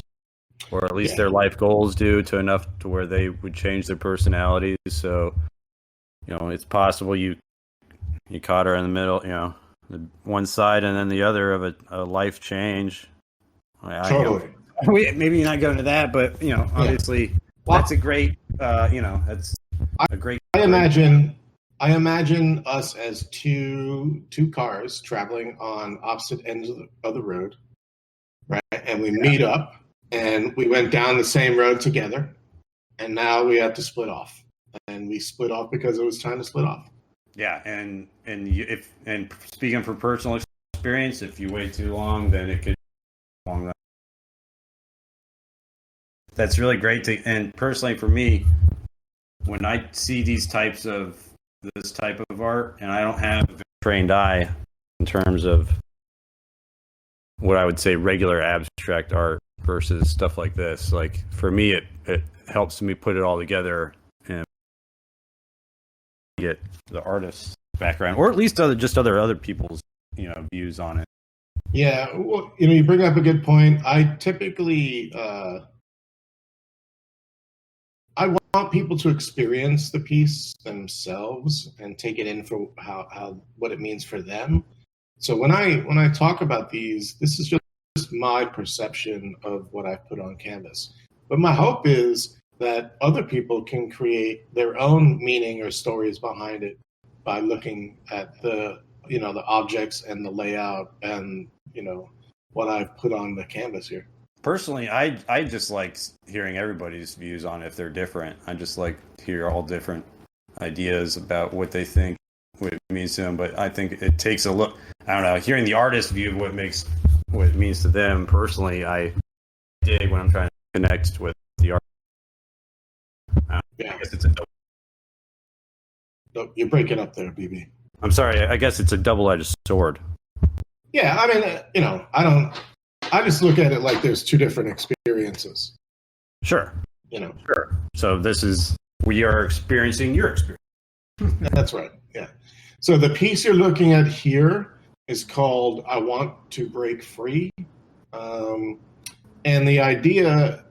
This is strictly about me, unrelated to my relationship with my wife. This is about fitting into a mold or a box that everybody, growing up, I thought I had to fit in. And then when you're with family and friends, there's this box that they expect you to be in, this is the Eric that I know, right? This is the Eric that I've grown to know. And I moved to California and came back. And I came back a different person. I came back a different person because I spent most of my life anxious and depressed. And while I was out in California, I actually was able to get the help that I needed after a 6-month mental breakdown with therapy and with, being on medicine.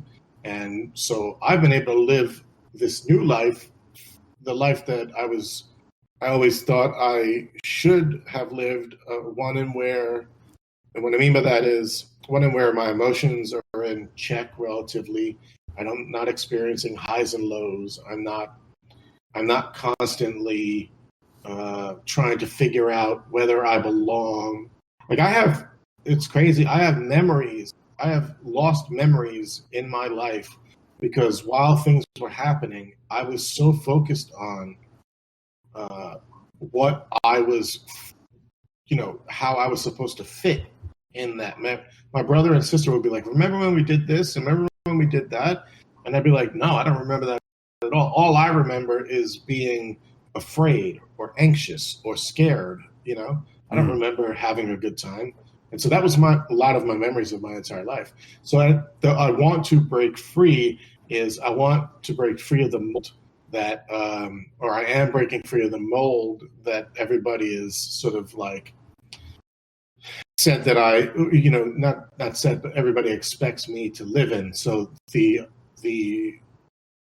ominous looking figurehead up top, that's sort of me staring back at me.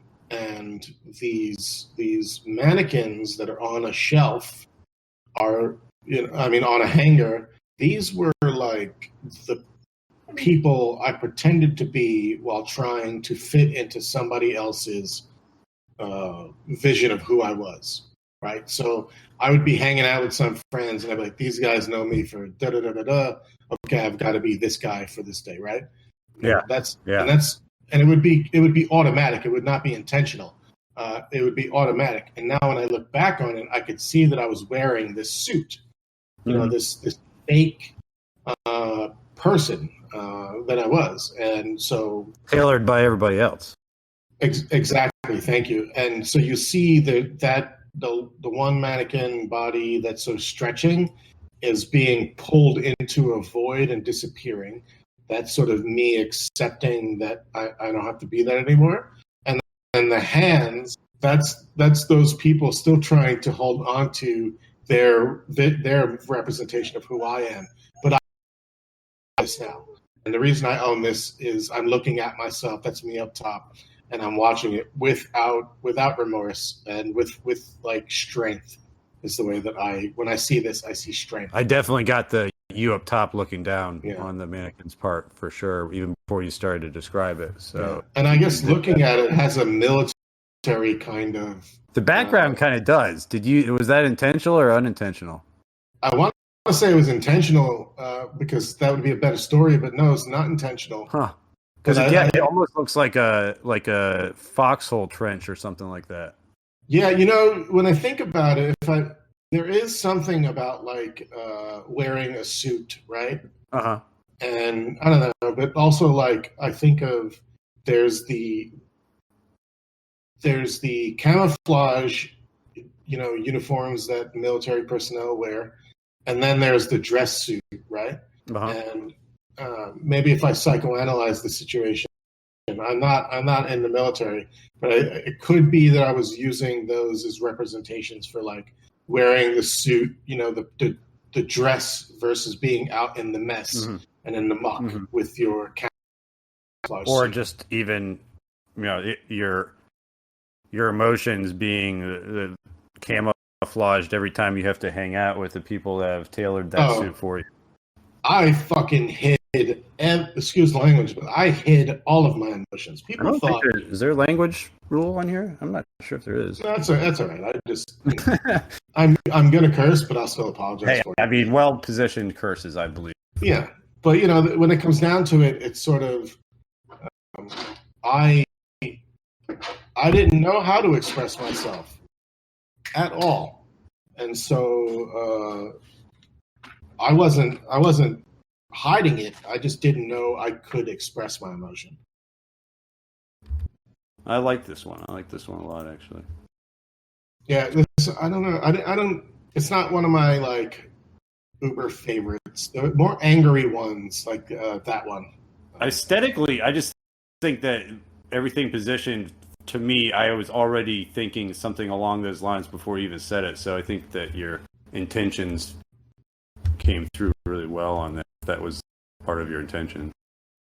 Yep.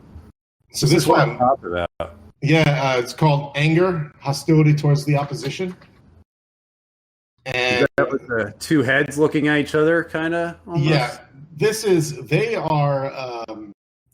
is most definitely me and my wife in the middle of an argument. And I probably would say that figure with the legs crossed is meant to represent her. And I don't know if you could see behind it, but behind her is me sort of like giving the finger. In that brown spot. Yeah. Now I see it. Yeah, Nice. so it's sort of, but that's how I used to fight. Was I used to appease and let her and let her win because I didn't know how to express myself. And but inside I had all of this goddamn anger, and I was basically like throwing middle fingers at her, in my mind, like we were fighting, And like you ever see the movie Observe and Report, where no.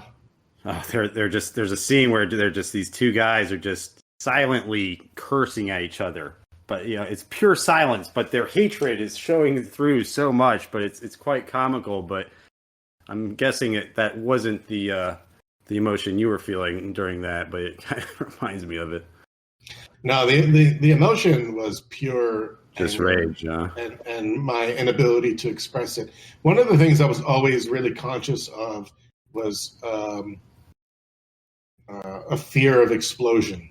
And what I mean by that is I grew up and my dad he wasn't a violent man physically, but he has a very has a presence about him that was about fear, when we were growing up. And he would like these really like violent verbal yells, right? Like, and like it, so it was psychologically a thing. And I was always conscious of that when I was fighting, when I would be in any fights. And on top of that, having anxiety and depression. And so not only am I like am I unable to normally express my feelings, now I'm angry and I'm worried, and I've never exploded, but I'm worried that I could explode. And that just added like other layers. So that's what that's why it's like a dark. positive reinforcement, like loop, of just like keeping it tamped down and then getting worse. Yeah, and that's why this whole piece is very dark. It's clear that the two figures are arguing. There's.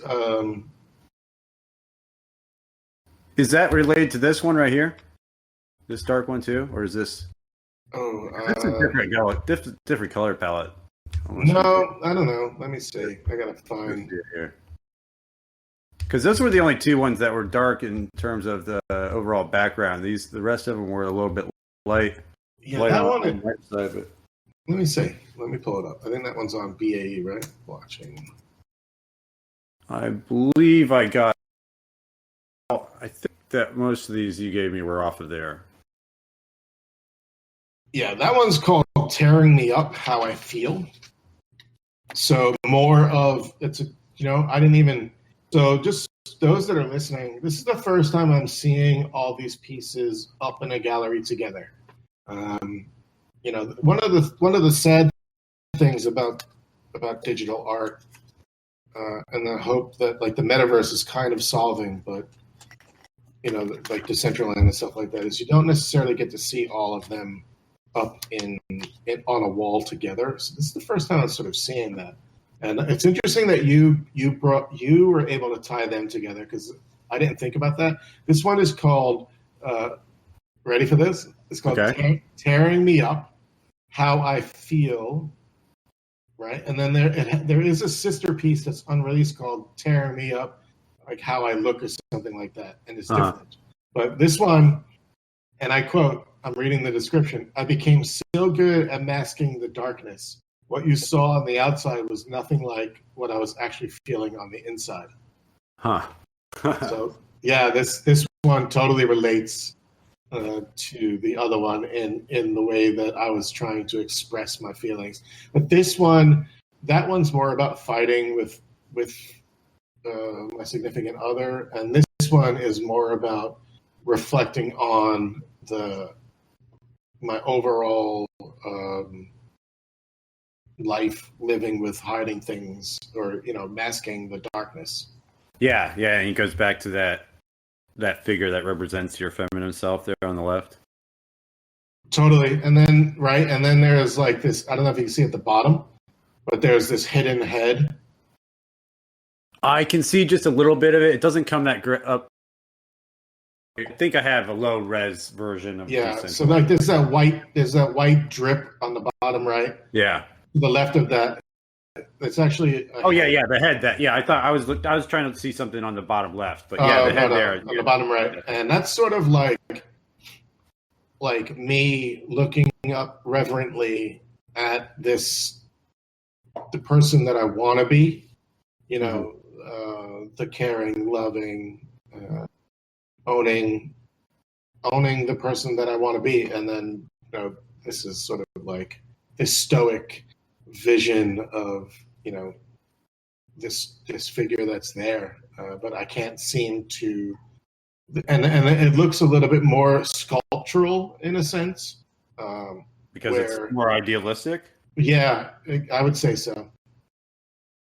Yep. I like that. Let's. I want to focus on these two big ones up here real quick. Oh, okay. Unless you want to. No, I'm flowing with you. Okay, I put these up top because I personally like them the best, and I thought that their color contrast worked. Oh damn it! I missed the pad. Hold on a second. I'll jump up here again. For anybody guys coming in here, if you want to, you can go over here, and this is BAE's link right here. You can buy Eric's work over here. Oh yeah, all these are sold out. Oh, all of them are sold out. Yeah. I thought you had two left. I'm still getting. I did. Oh, really? Yeah, I did. And then some anonymous buyer ended up grabbing them. I bet they saw the tweet about us having the show, and they decided to get on the ball. Oh, it was a while ago. Oh, really? Okay, so I'm getting used to UI on some of these platforms, because to me it looked like they were still on sale. I'm sorry, apologize there. It's this one right here. Yeah, Seeing Red Again. It's about anger, obviously. Yeah, obviously. And I'll read the description, and then we'll talk about it. The description reads as, I suffered from anxiety and depression silently. So this is sort of me feeling trapped again. I suffered from anxiety and depression silently, trapped and alone. I was assaulted by self-loathing and hatred daily. And I'm yelling at myself, why can't you be normal? You're such a fraud, a fake. You'll never be good enough. So this was sort of like the self-talk and the self-narrative I had about my own life for 30-something years. Is there a reason why you decided to go headless in this one? Is that like this coming through your heart? This self? Well, you'll see that there are two faces. I don't know if you notice that there are two faces. One is a mouth. They're both both mouths are screaming in the background. Yeah. Yeah. Okay. And so, there was intention for not having a head because I never felt like I was a lifeless body floating throughout my days. So even more lifeless than a mannequin with a head. Yeah, and then the inner critic is yelling at me. Why can't you be normal? You're such a fraud, a fake. You'll never be good enough. You fucking loser, right? Like that was. Yeah. Look at them. Look at them. Why can't you be like them? That was a lot of the self-talk. I like the darkness right there in the eye. Is that eye supposed to be the eye right there? Where? Oh, in the top left. I almost think. It's a screaming mouth. Background. Yeah. Okay. Another screaming mouth. Okay. Yeah. The whole face. One is a screaming mouth, and the other one is like a guy that's angry and he's ripping at his face. I don't know. I think I broke the escalator or the elevator. It's not going back up now. My bad. I must have made it. Oh, there we go. No, I'm not going to be able to get too far up there. Anyways, yeah, I really, really like that one. The rage is very apparent. Yeah. And once again, these are all like, most of them are me, imagining me in front of them, and I'm looking over my shoulder behind me. Mm-hmm. And I'm looking at the past, reflecting on what I used to feel. Yeah, a very much fourth dimensional view of yourself. What about this one? That one's a new. Oh shit! You know what? That one's a new release. I'm gonna let it slip here. I minted this on Super Rare's first contract. Just recently because I could still interact with it. So technically, I wouldn't call it a hack, but you have placed your art into a smart contract that you still had access to. Yes, yeah. Even though I'm banned from Super Rare. Well, I think you're just. I think I read about somebody doing that recently with smart contract holes, and they were just putting their picture of their face or something in it. And people were referring to that as, I think you're in the clear. Yeah, it is. It's a performance art piece for sure. Nice. That makes it even that much cooler, I think. Yeah, definitely. And if you go to my OpenSea, you won't see it in my Super Rare gallery because of the way that they have it set up. They won't allow you to display new tokens created on the old contract because they moved to a new contract after a token ID number 4,000 something. Yeah. But if you go to my OpenSea gallery, this one is there, and it's just called. Let me pull it up here. I actually did not intend on talking about this one, but that's okay. We can skip it if you want. Just No, the cat's out of the bag now. So alpha drop. This is technically like a hacked super rare token, I guess. So if you go onto my account, my profile on OpenSea, you'll see it says super rare, and then the name of the piece is called 4435. MagMaster, can you grab that link for us? Put it up there. I got it. Okay. I forget we're doing this live stream. That's all right. Everyone's pretty accepting usually. I gabbed on for a couple hours the other day, and we still had listeners by the end of it. So you're welcome, Francis. Yeah, so if you click on that, you're not going to see anything. You're just going to see the super rare logo. But click on where it says, at the bottom of that page, the date says 5 days ago when it was created. And then it'll bring you to the contract page. Oh, nice. Yeah. Click on more information, and then you'll see the input data. And then decode input data, and you'll see. Oh no, that's the wrong one. Akatanja, you're all over this. Hold on.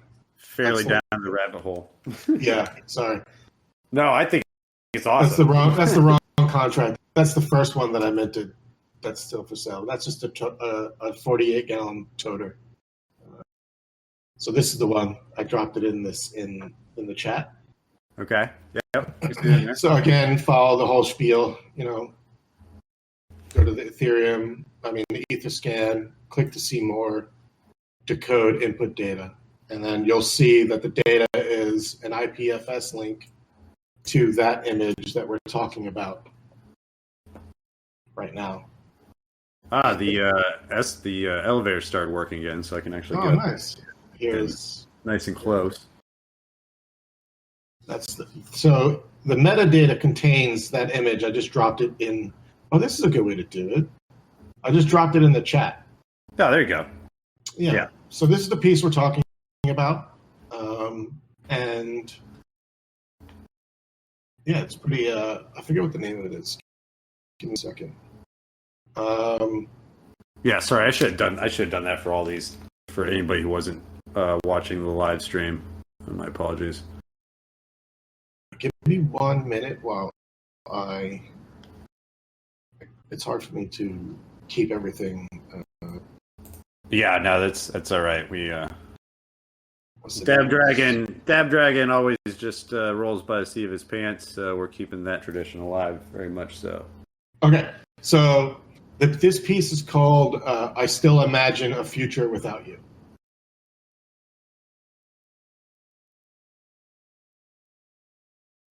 Oh, nice! Finally got stuck on the top part, so now I can see it. Oh, nice. Wait. So yeah, still imagine a future without you, and this is very clearly, I think, is me. Sort of owning the person that I want, that I've always wanted to be. Uh-huh. That's me on the left. That's my head on the right, and I'm looking down at the remnants of another body, sort of like a shoulder, and you can see that shoulder is looking up at me, but there's no head. No, all you know is that it's just a shoulder, and this is sort of representation of me imagining or being in the future without her, and I'm happy. And blue is my favorite color, so this was absolutely intentional. Okay. That's interesting because all of the blue, and I don't know if it was intentional or unintentional, but in the second piece, the blue was on the inside. I'm sorry, in the first piece, but now it's on the outside.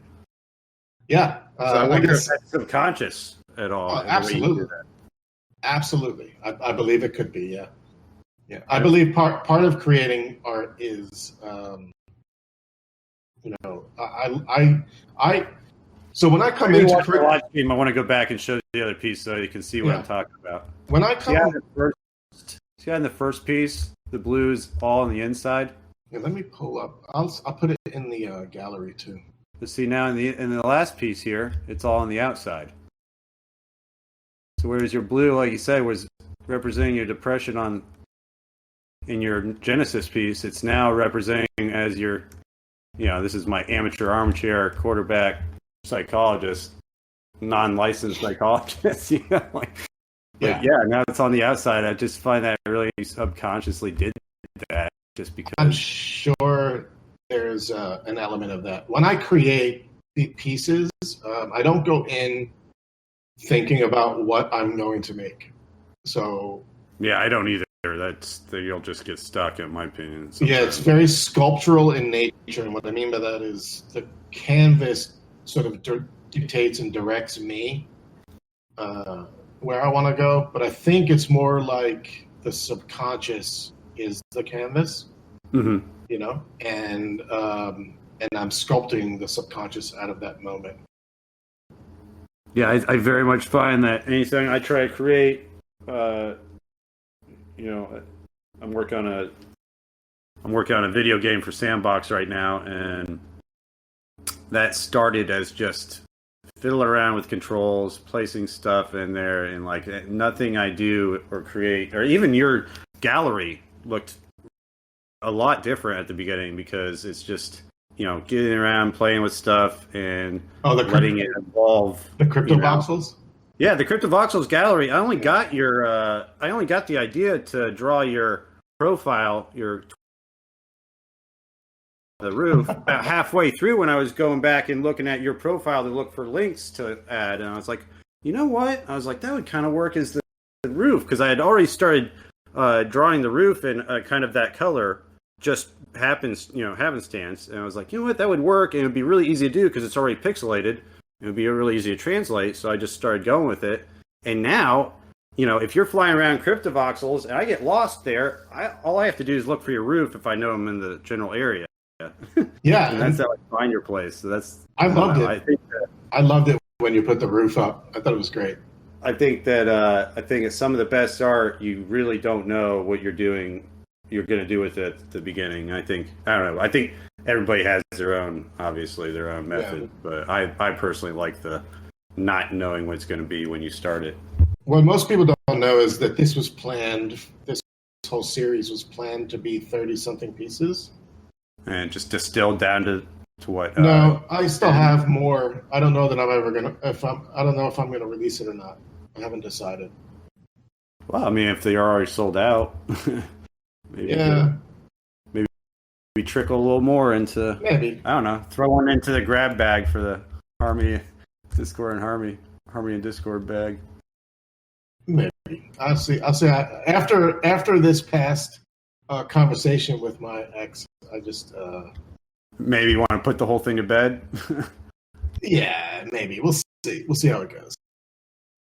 Let's look at this. All right, let's look at this one here. This one I found to be one of the lighter versions. What's this one about? Give you a chance to pull it up. Yeah, loneliness can be beautiful.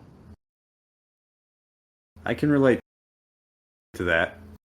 Second round. There's a question here. My bad. I should be monitoring the Discord chat. I'm here. Do you have any advice for digital artists just getting into NFTs? I do. DM me, and on Twitter we could chat there. Also, a lot of what I talk about on Twitter is about advice for digital artists. So, you know, there's that, and also I do the podcast and artists. Let me grab his link to his podcast right here. This has helped me out tremendously personally.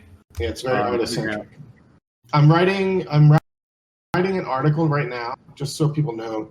I'm writing an article with a ghostwriter, because I'm a terrible writer, about marketing for NFTs. So basically taking all of the content I've created on Twitter about marketing for artists and digital artists getting into NFTs and all that kind of content, and trying to distill it into like 1 or 2 pager that gives people, you know, a place to jump off. But what I will say is I think that I use something. So, okay, let's just get into this. The first thing I would say to you, advice for digital artists just getting into NFTs, decide if you want to make it a business or not. If you want to make it a business, I spend 80% of my time marketing and 20% of my time creating, right? But I've decided to make it a business. If you want to, and I think that's what it takes to make it as an artist that's doing most of the work on your own. You know, I don't have any sponsorships. I don't have a team behind me. It's just Eric, who outsources things like ghostwriting or maybe website design or other stuff like that. But most of the art and the marketing is done by me. And so 80% of my time is spent on marketing. It's a sliding scale because some days it's 100% that day on creating, and then the next, 4 days is on marketing. So, you think about it like that. Would you say that consistency is pretty important as well? Showing up every single day is probably the thing that most people take for granted. Some of the best artists will never be successful because they don't show up every day, and they think potentially this is my perception of it. Maybe they think that because they're so good, they don't need to do the work. No, you need to do the work. That's why, if you're a sports fan, that's why maybe the best athletes that you grew up with didn't necessarily make it to the pros, but that one scrappy dude that was at practice every day, you know, that nobody thought like, oh, he thinks he's good at baseball or something. You know, he made it through college. What's that? Qué raro. Oh, we got a hot mic. I think we got a hot mic. No, you make a great point. So showing up every day, being here. I'm not necessarily the greatest NFT artist. I am not. I'm not even necessarily the greatest NFT marketer. But what I do is show up every single day for my community, for people like you, for you know, whoever. I'm here, and I've made this my life. And I think that's the key. That's one of the keys. And the other thing that I follow is something I call the 5 C's. But you could search that on Twitter. But basically, it's about connecting, communicating, getting consent, creating. I don't know this. Let me pull it up here because I'm going to butcher this. This is what I mean. I'm a terrible writer.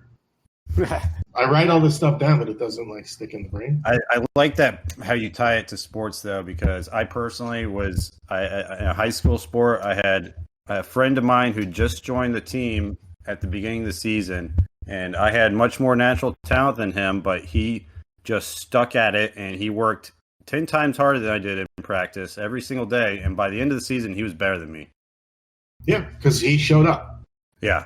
And I was 10 times better than him at the start, and he had me beat at the season. Yeah, that's one of the things that that people take for granted. Well, I think that, you know, there's a certain part of Hollywood that's responsible for that, in my opinion. I like the part in Fight Club where Brad Pitt's got the monologue about how we were all raised to think we were going to be movie stars and rock stars and movie stars, but we aren't. And we're slowly realizing that, you know, but everybody, you know, it's the great narrative that makes for is the or, you know, it doesn't. There's a reason why the 80s movies use the montages to signify all the hard work that's being done. You know, that's the boring part. It is, yeah, the road you take to get there. Yeah, I mean, like in some ways, the montages of the 80s movies were like the most honest part of Hollywood's making a attempt to show how much work was going on in the background that led to the next sequence. But okay. I pulled it up. I use something called the 5 C's. It's called content, communication, consent, connection, community. And I'll explain this. You have to create, and this is under the guise of showing up every day. You're creating content, so tweets, articles, podcasts. That's me, right? Mm-hmm. That's what I do. I'm communicating with people, so having a conversation every single day. I'm asking people consent to have a deeper relationship with me by signing up for my newsletter. I connect regularly with people who are in my inner circle. And what I mean by that is the 20 or 30 people who work with me every day or have conversations with me every day. I make sure I connect with them. And by doing all that, I'm building a community. So that's something I call the 5 C's. Man, I think there's some that's like that should be in a VC firm handbook for how to build a community. I'm sure it is probably. Yeah, you know, it's common sense, right? It's just be there for people who are interested in you. Yeah, you know what though? Some people, yeah, like myself, sometimes when you see it written down, you're like, oh yeah, well that makes sense now. Yeah. Yeah, but sometimes it's intuitive and sometimes it's not intuitive, but yeah. So to answer Shathar's question, this will be written in for everybody, and I'll share it with the group here.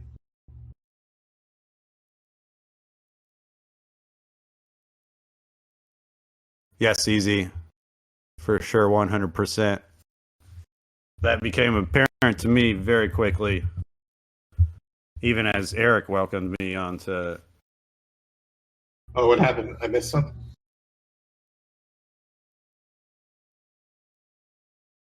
Yeah, that's what I liked about this. And honestly, like, I don't know, my co-founder at Bake.eth has been just a little skeptical because he was raised in the traditional art world where it's a little bit more scrappier. People can be a lot more negative, and he almost has art PTSD. For I joke a little bit, but it's a bit of a sore edge. Well, there's also a lot more hand holding in that world too. And what I mean is, if you're lucky enough to be tapped on the shoulder by a gallery, they're going to do a lot of the work for you. If you're successful, that relationship will continue. If you're not successful, it will not continue, right? So you're being handheld, and then you're being dropped. Yeah, easy. Unfortunately, his job does not permit him to get in here during some of these hours. I actually take off of work myself to do this. I have a little bit more flexibility than he does. But he's hard at work. Bake.eth is hard at work at his Genesis piece, which I've seen it a little bit of. It's going to be awesome. So I think he'll come around. He's just a little skeptical of some of the technology that's coming out. Did you guys see that thing about issues with some of the marketplaces not being able to retrieve their metadata from IPFS? I haven't seen that, but that doesn't surprise me. Yeah. So he's a little leery on that. He's a little. I think a lot of people are still trying to get their heads around, like, well, I can just copy this image and then I can have it. And it's like, well, yeah, well, you don't have the original. Just let's talk about the one to the left of this. Yeah. Okay. Sorry, I got a little off topic. Let's get back on topic. This one right here. I don't mean to be driving, but I just, no, drive away. So I just added that image. Somebody just said, what's GG mean? I'm old school. Good God. Do we know? Good game? Oh, got it. It said good game, second realm. You just advanced to level 1. Oh yeah, Winston. What's that? They changed it. He used to be the Winston. Oh, it's a bot.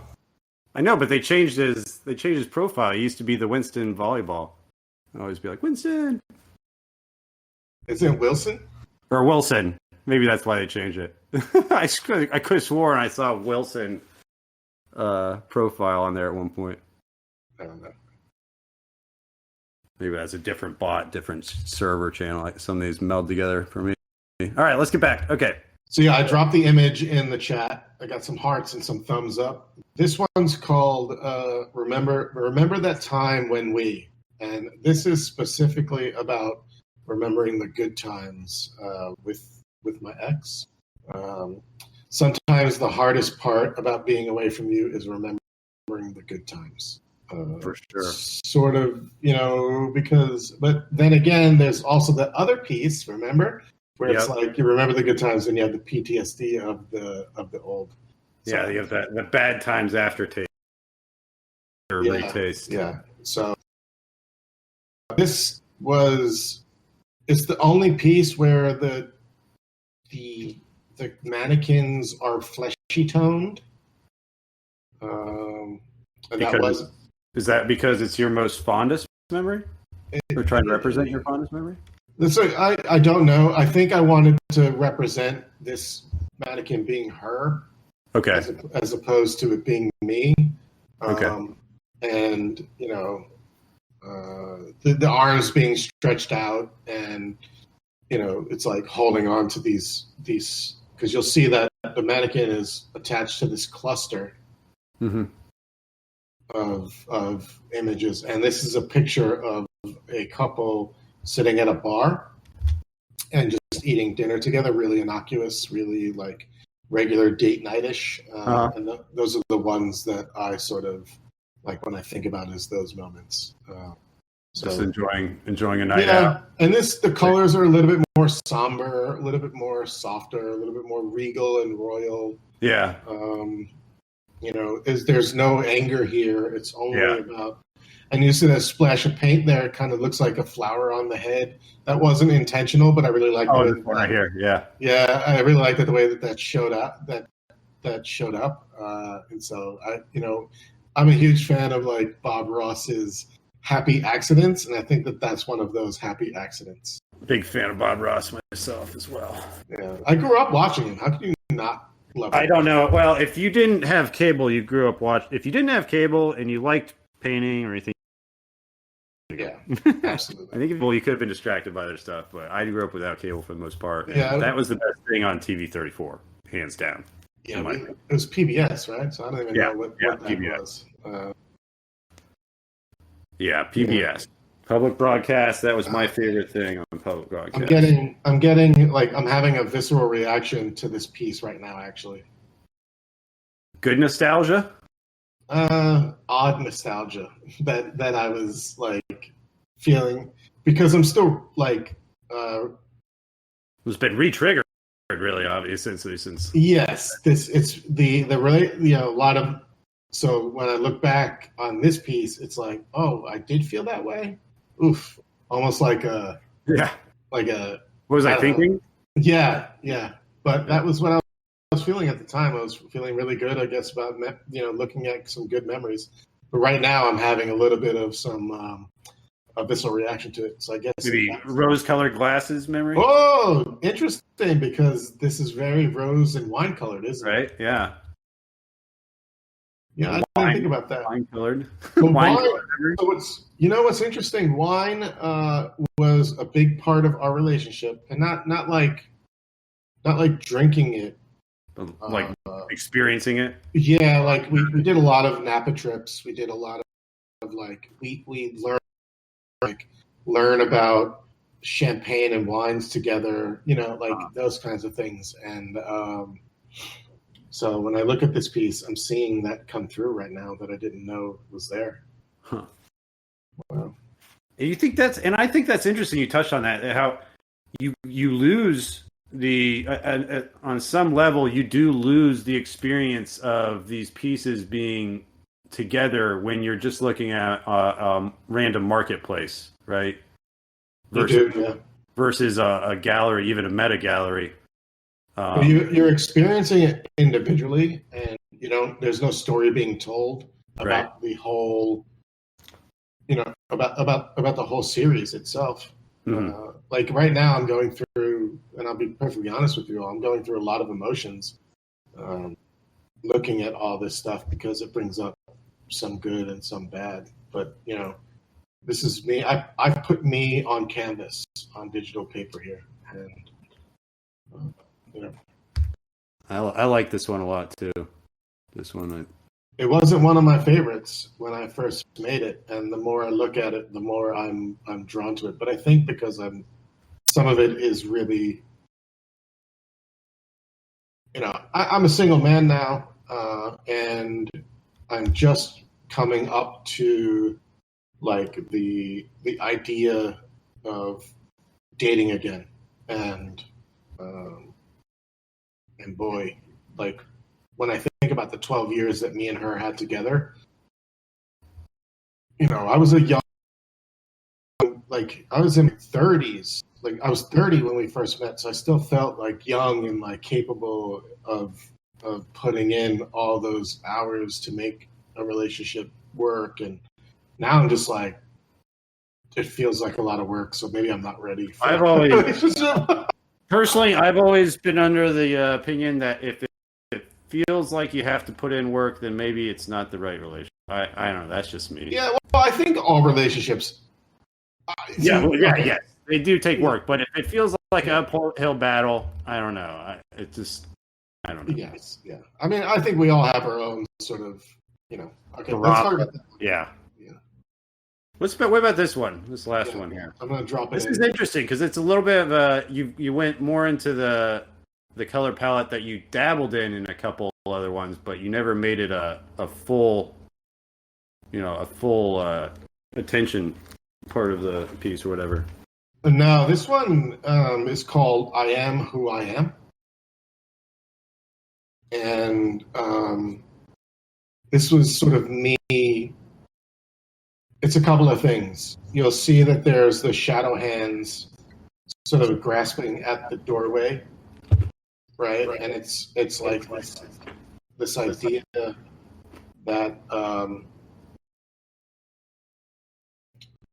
that there's this box that people walk or be in. But is that the path you see for yourself, those doors represent, or the path that they see for you? Definitely the path that they see for me. Whereas those are, you don't know this, but those are chairs behind, like the back of a chair behind the mannequin's arm, the white hand reaching out. Okay, I see that. And it's really what I'm saying there is I'm seated at a table for me. And I'm reaching out and grabbing me. And I'm watching me grab me. So I'm owning who I am. I like that. Yeah, I don't know. It looks like a little bit of like rain, some darkness there. In the top right corner? Yeah, it's sort of, I don't know. Was that intentional or was that a happy mistake? Or just an actual mistake? It was definitely intentional to get that texture. Okay. But not for it to look like rain. I just wanted something that looked distressed. Yeah. I'm having another visceral reaction to this piece because this is the first time I'm looking at it in quite a while. Even full screen, I think it just, when I'm putting these things up on the gallery, I kind of have a first pass through where I'm trying to put stuff up and just make sure it gets on there and comes through and shows up on the wall. And then when I get done with that, I try to start placing some of the pieces where they make sense and relate to each other. Because, for instance, the top two pieces I didn't have originally next to each other. I didn't have these two, but I thought that the colors contrasted each other nicely. But going back, I probably would have put in this piece with that one on the same wall. Yeah, this piece that we're looking at, the orange one, I sold it on Denopan's, auction house. Nice. I like that and I kind of assumed that the doors represented the path that other people had for you because you went to the trouble of using 3 hands. Yeah, I assumed otherwise, but yeah, I really wanted to block the doorway in a way that still shows you it's a path of sorts. Exactly. Yeah. I love a lot of this is like I call it a brutalist mannequin style, but it's digital collage, it's image manipulation, it's digital painting. Some of the pieces are photos I've taken, and some of the pieces are photos I've borrowed from other places. Like good stuff. Well, personally, for me, looking at all these pieces, to me, I like it because it helps me form. For stuff that's more abstract, for me, it helps me to get another person's take on the matter because I just think that helps you form an opinion sometimes more on the more abstract type of stuff. That's just me. But I don't know if you remember our conversation prior to this where I compared this style of art to some other things, but it's when you describe, you give the background on it. I like that you're using the mannequins because that allows everybody else to place themselves in that place, right? Yeah, mannequins. Yeah, they've been a part of my, this isn't the first time in my artistic life that I've used mannequins, but it's the first time that I did it in a digital, in the NFT space. But a lot of my early work, talking 15, 20 years ago, most of which I've literally burned or thrown away, had mannequins in it.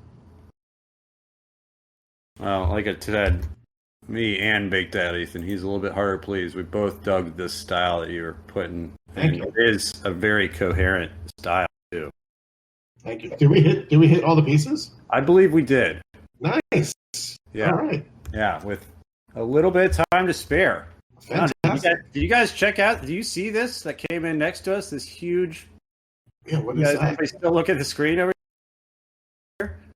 Koenig guy. I mean, this thing is huge. This gallery just increased our virtual real estate worth quite a bit. I like this thing coming out of the side here, floating out of the side. Hubbard Snacks said they appreciate my Twitter presence, but this is the first time they're getting a good look at my art. Yeah, I think my opinion tend to overshadow the work that I do, and that's okay. Yeah, well, hey, if someone's really interested in you, then they'll take the time to look at your art, right? Yeah, exactly. I think so. But yeah, I don't know. I just think that, like going back to what you said, I just think that it's pretty cool to see everything together, and even if it's a virtual world representation gallery, still has a little bit more aesthetic effect than just seeing it on a marketplace screen. Yeah, I am trying to do a art show either here in New Jersey or in Manhattan in April, and if I do that, I'm going to be printing these out because these can be printed pretty large. I mentioned to interrupt you, Eric, but I should mention to everybody that the way Decentraland does their builder, I don't have access to specific numbers, aspect ratios, so some of these paintings are a little bit stretched. They're not the actual correct aspect ratio. I apologize for that, but just wanted to let everybody know about that. Yeah, I kind of like them stretched. It gave a different view of them. This one, I think it looks better stretched almost. Yeah, it does. But yeah, these ones up here, I have them stretched up at the beginning, and that one didn't look at all. That one didn't look that good stretched it. So when we shortened it back up, it looked a lot better. So yeah, sometimes. Spew wrote art and opinionated takes followed. Yes, Spew. Lots of opinionated takes. You might not necessarily like what I'm talking about, but hey. That's why Eric and I don't know. That's why I don't know. Our initial conversation, I really enjoyed because I do enjoy people with opinions. And we spent, you and I still have to get it edited. Thank God I've got this production company. Right. You and I spent 4 hours recording an episode on the podcast. It did, and it flew by. Like I just didn't. I think we probably spent the first half hour just talking about WordPress. That was they'll probably cut that out. But after we kind of got into our groove, man, it was just like talking with one of my buds at the bar. Spew says, "I like takes. I don't like." Well, not all, but yeah, I don't know. Welcome to my easy. Thank you. Awesome, thank you. You want to have me on your show? Absolutely. Yeah. I'm just I'm responding to what people are saying in the chat. No, I do this too, actually, towards the end of the show, or I've been doing that towards the end of the show for sure. Yeah, hit me up on DM, say what's up. They're open. And any artists that are listening, I consider myself a teacher. And he really is. He's helped me out tremendously in the past, 2 months? Yeah, I mean, I don't know. I just, we've become friends. So I don't even think This time just flies so fast. it does. Crazy. It does. It's so weird because it happens so quickly, but it feels like it's been so long at the same time. Oh my god. Because I went back, I was talking with somebody, and they were like, "Oh, I'm such a noob," coming on Discord channel. I was like, "We are all noobs here, so that's why it's so welcoming." That's what I think. Somebody made that point of that on a podcast actually recently. What are your take? I wonder if people in the chat, what your take is on using something like this versus Clubhouse. Do you prefer one or the other? Clubhouse sucks. Apple sucks.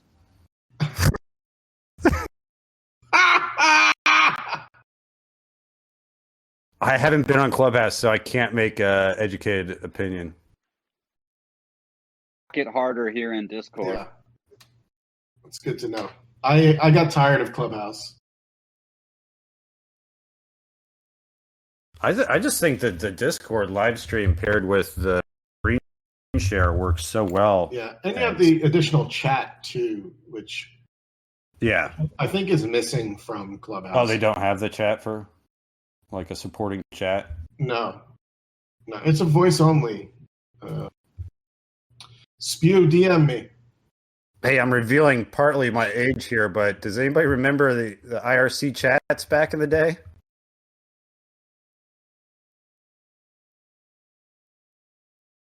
I haven't. Oh, I haven't. Yeah, I do. I'm sorry, I'm having supper at the same time. Yeah, the RC chat. You're going way back. Yeah, man. MSN Messenger and all that. How crazy is that this is like basically just an evolution of IRC chat? Yeah, in a way. I heard, and you're not the first one to make that comparison. Well, I heard somebody call it Clubhouse anyway. They called it one long conference call. And once they said that to me, I was like, fuck, I'm never going on Clubhouse again. Yeah. Is it now, correct me if I'm wrong, but Clubhouse is for iPhone only? Yes. Yeah, that's why. There is a way you can hack an Android and use an app to listen to Clubhouse. You just can't participate in the conversation. I don't know. I mean, I think I'll wait till if they come out with a Droid. Well, I don't know. Do you think it's weird that if it's that successful, I would have thought they would start developing? Yeah, I don't know. I don't know what their future plans are. Oh, come on, guys. The cool kids are always with Apple. That's what it's all about. Well, I didn't want to get explicit about it. If you're going to, well, listen. I'm an Apple user, so I can't. All my hardware is. I can't speak anything ill against it, but that's the situation. Yeah. I don't know. I think I'm gonna pull the trigger and get an iPad. I've been hearing so many good things about Procreate. I might have to try it. Somebody said it was AUME, a little VIP vibe to it. Yeah, I mean, same thing with Foundation though. They use the same model. Yeah, I mean, it makes sense. Gotta throw out and that there. works to a certain degree, but then it burns out after enough people get up. Just got an iPad with a pencil finally, and Procreate has me up all night. Procreate is the greatest gift. For $10, it's amazing. Now, see, I'm terrible at regular drawing. So, does that lack of skill translate into the digital, or can I get around that with the tools? It might make you a better drawer. Okay. Yeah. So some of the backgrounds you see here start as a sketch in Procreate, actually. Oh, really? Yeah.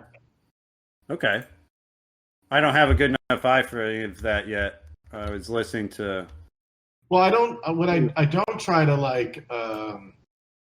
One thing I don't like is if somebody was able to look at my piece and be like, "Well, that was created in Photoshop and that was created in Photomosh and this." If you could pick apart and see where pieces were created in. Then you're not looking at the art? No, then I'm not doing my job as an artist. Okay. Unless that's the intention. Because I use all of that in my pieces. There's Photomosh elements in here. there's digital collage, there's Photoshop, there's Procreate. All of it's involved in my creation. But you take extra care to make sure it's not obvious. Or It's not. Or is that just because that's how good you've gotten? Oh no, I don't want to say that. That sounds pretentious. I mean, okay, how skilled you've gotten at using the programs. Is that better? Maybe more like, I don't know. I don't know. I think you can say that you've learned how to use programs to create without being pretentious. I'll say, well, no, what I mean is, I'll say this. There are times when I create trash art when I want people to know that it was moshed in PhotoMosh. Okay. That's clear, right? That's part of the trash art aesthetic, is to do that. Yes. I'm gonna make you dip your big toe there in the jacuzzi. What's happening on Twitter there? I got it. I didn't get involved there, but I put the GIF there. Oh no, here we go again. With Jimmy. That's right. This is his server. Well, it's not his server, but meaning he's the man here. He's the top of the. What the hell happened again? Why did you have to go back into jacuzzi? Oh, I didn't go back. He went back into the jacuzzi. I bubbled up the old tweet. Did somebody pee in the jacuzzi originally? Is that the problem? No, what happened was I was buying up all the old like when Rob Ness first coined the term trash GIF on Twitter. I used sent and bought that tweet. Oh, okay. Or the first person who used trash art in relation to NFTs. I bought that tweet. So I tried to buy the tweet where Jimmy coined the term, and I quote, trash space art, right? Nice. Trash art. And he went back and commented that he reread that tweet and he still agrees with his original opinion. But I said, we're all friends now. There's no animosity, or anything like that. He's entitled to his opinion. We just disagree. Yeah, no, and I think he's cool for letting us on here and talk about it. Hell yeah. He could totally just boot us, but Yeah, well, remember, I don't know if anybody knows. Yeah, no, and it's never done in that vibe, right, Eric? It's always, yeah, that's what the cool thing about. Like, there was some actors in the scene, and there still are, that can be very outspoken and very aggressive. But there's one thing we can give Eric and Jimmy: they're the same of the opposite poles. They give out their argument. Here's my reason. Here's my rationale.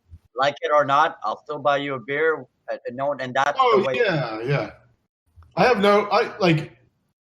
I could separate my emotional, connection to an opinion and still hang out with people. My best friend.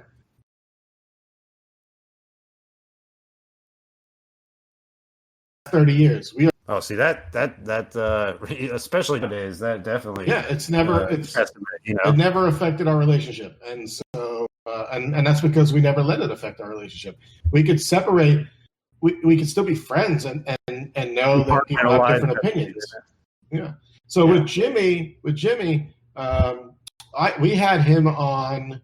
I did Trash Art Week in the beginning of February, and it was him, Rob Ness, and Max. And credit goes to Jimmy here. I asked Jimmy to come join us on a larger panel, and Jimmy was like, "Well, I'll do it, but only if it's just you, Rob, and Max." And I was like, "Oh, okay. I'll see if I can get that going." Rob was in, Max was in, and I moderated. So I thought it was a really great conversation. And Rob Ness is the he is the godfather of trash art. So of course, and he's such a prominent artist in the NFT space, having started all the way back in Rare Pepe days, right? Mm-hmm. There it is. Thank you for sharing, Sandy. Yeah, it's a great episode. I listened like a week or two ago. And so when Jimmy responded back with that, I think it was both like half-hearted, ha ha ha, but also like a realization that he still feels that way too. And but to me, it doesn't matter. Eric, you're allowed to have your opinion. here's my vibe, and this is true. This is the exact vibe I had. Yeah, Jimmy must have had a rough day or something because it did spark him up. But it almost felt like that. Like, it was the end of the day. And Jimmy goes out, he reads it, and he goes, fuck it. I can't speak for Jimmy and what his state of mind was there, but he's a great, but that's, Jimmy, that's what, and not just him, few actors like that. There's a few good actors that, you know what, they stand their ground. And for me, I told you, Eric, I think for me, one of the most influential person in NFT scene in the last year is Jimmy and the NFT 42 crew. Yeah. What they've done, it's out of this world. They were they really pushed royalties for artists, and they don't get that credit. Jimmy and crew don't get that credit, and actually even screwed up the credit earlier when I tried to attribute to you guys. I mean, he didn't screw it up, but it's just like. Because I do say that we helped, push that, and I truly believe that we did. Once artists started hearing what Jimmy was saying, it made a lot of sense, and so we love the idea of royalties. Why wouldn't we? And so we were pro royalties, pushing for 10%, right? I mean, I just that's pivotal to making this ecosystem work. So why does you have a new NFT 42 has a new Twitter? Oh, they do?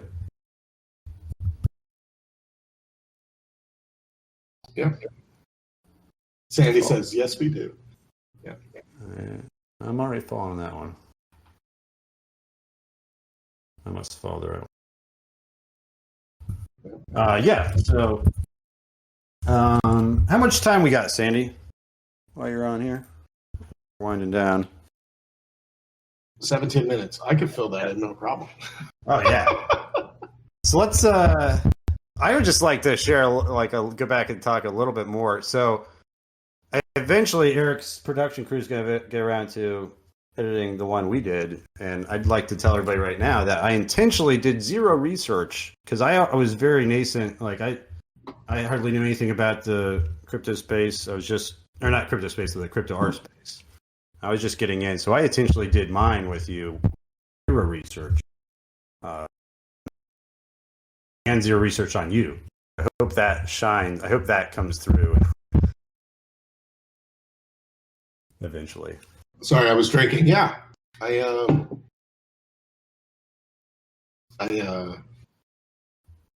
glad you didn't do any research. I just felt that if I did do research, that would give me enough knowledge to just have ill-informed opinion. So one of the things I do with my podcast is I don't do a whole lot of deep dive research. And the reason for that is I want to be inquisitive. Like I try to make sure I know who the person is, but I want to be inquisitive about who they are and ask questions that don't necessarily come across as me, quote unquote, playing dumb, right? Uh-huh. It's like I just want to be just as interested as somebody who's listening. So a lot of it is coming from the angle of what would a listener maybe ask if they were hearing, the person talking that moment. That's interesting that you would take that approach to it. Because it didn't feel like that when we were talking. It just felt like, we're... Well, yeah, I like to learn. Right? So it's part of my natural... Well, I don't know, not natural. This is learned. I spent a lot of years in tech doing workshops. So I did customer experience design workshops, service design workshops, design thinking workshops for small groups as small as 5 and to big groups as big as 100 on stage and doing these workshops. So I have asking questions and listening to people isn't necessarily, it's a learned skill, but now it's become part of who I am. Yeah. And one of the biggest lessons of that sort of experience was being able to read the room. And what I mean is listening for other signals. So you hear inflections in voice, people shying away from a topic, people getting excited about a topic. So you could really use those fine-tune listening skills to help shape the conversation.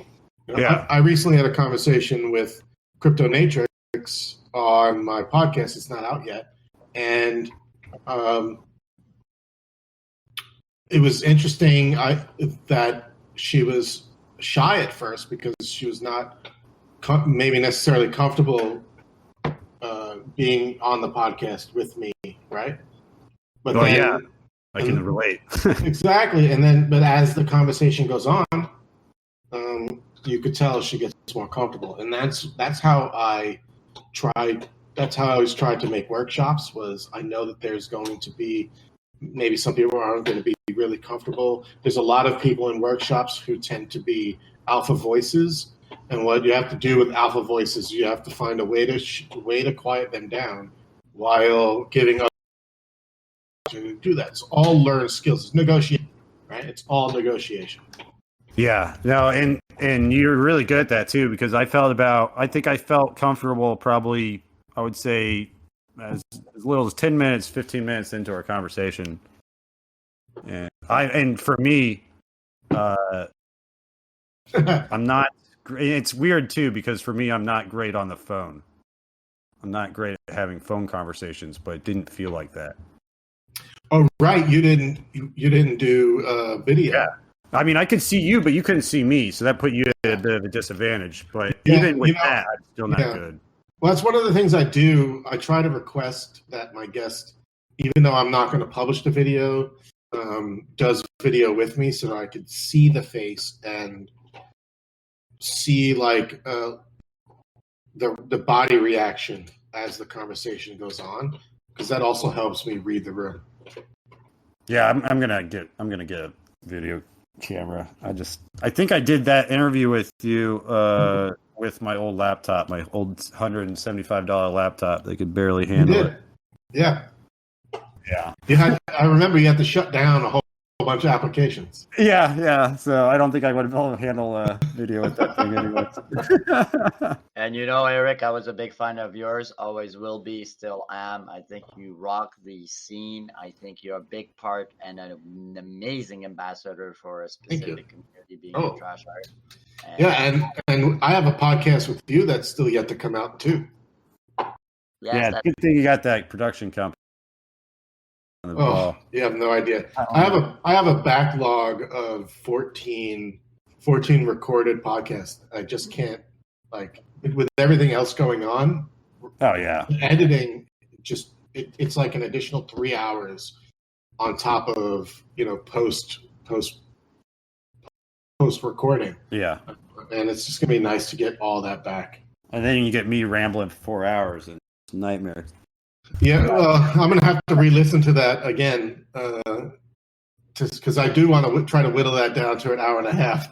I think you should start at closer to the beginning of the conversation than towards the end. I had a little bit too many cocktails by the end of the conversation. Well, we definitely rediscovered some original topics.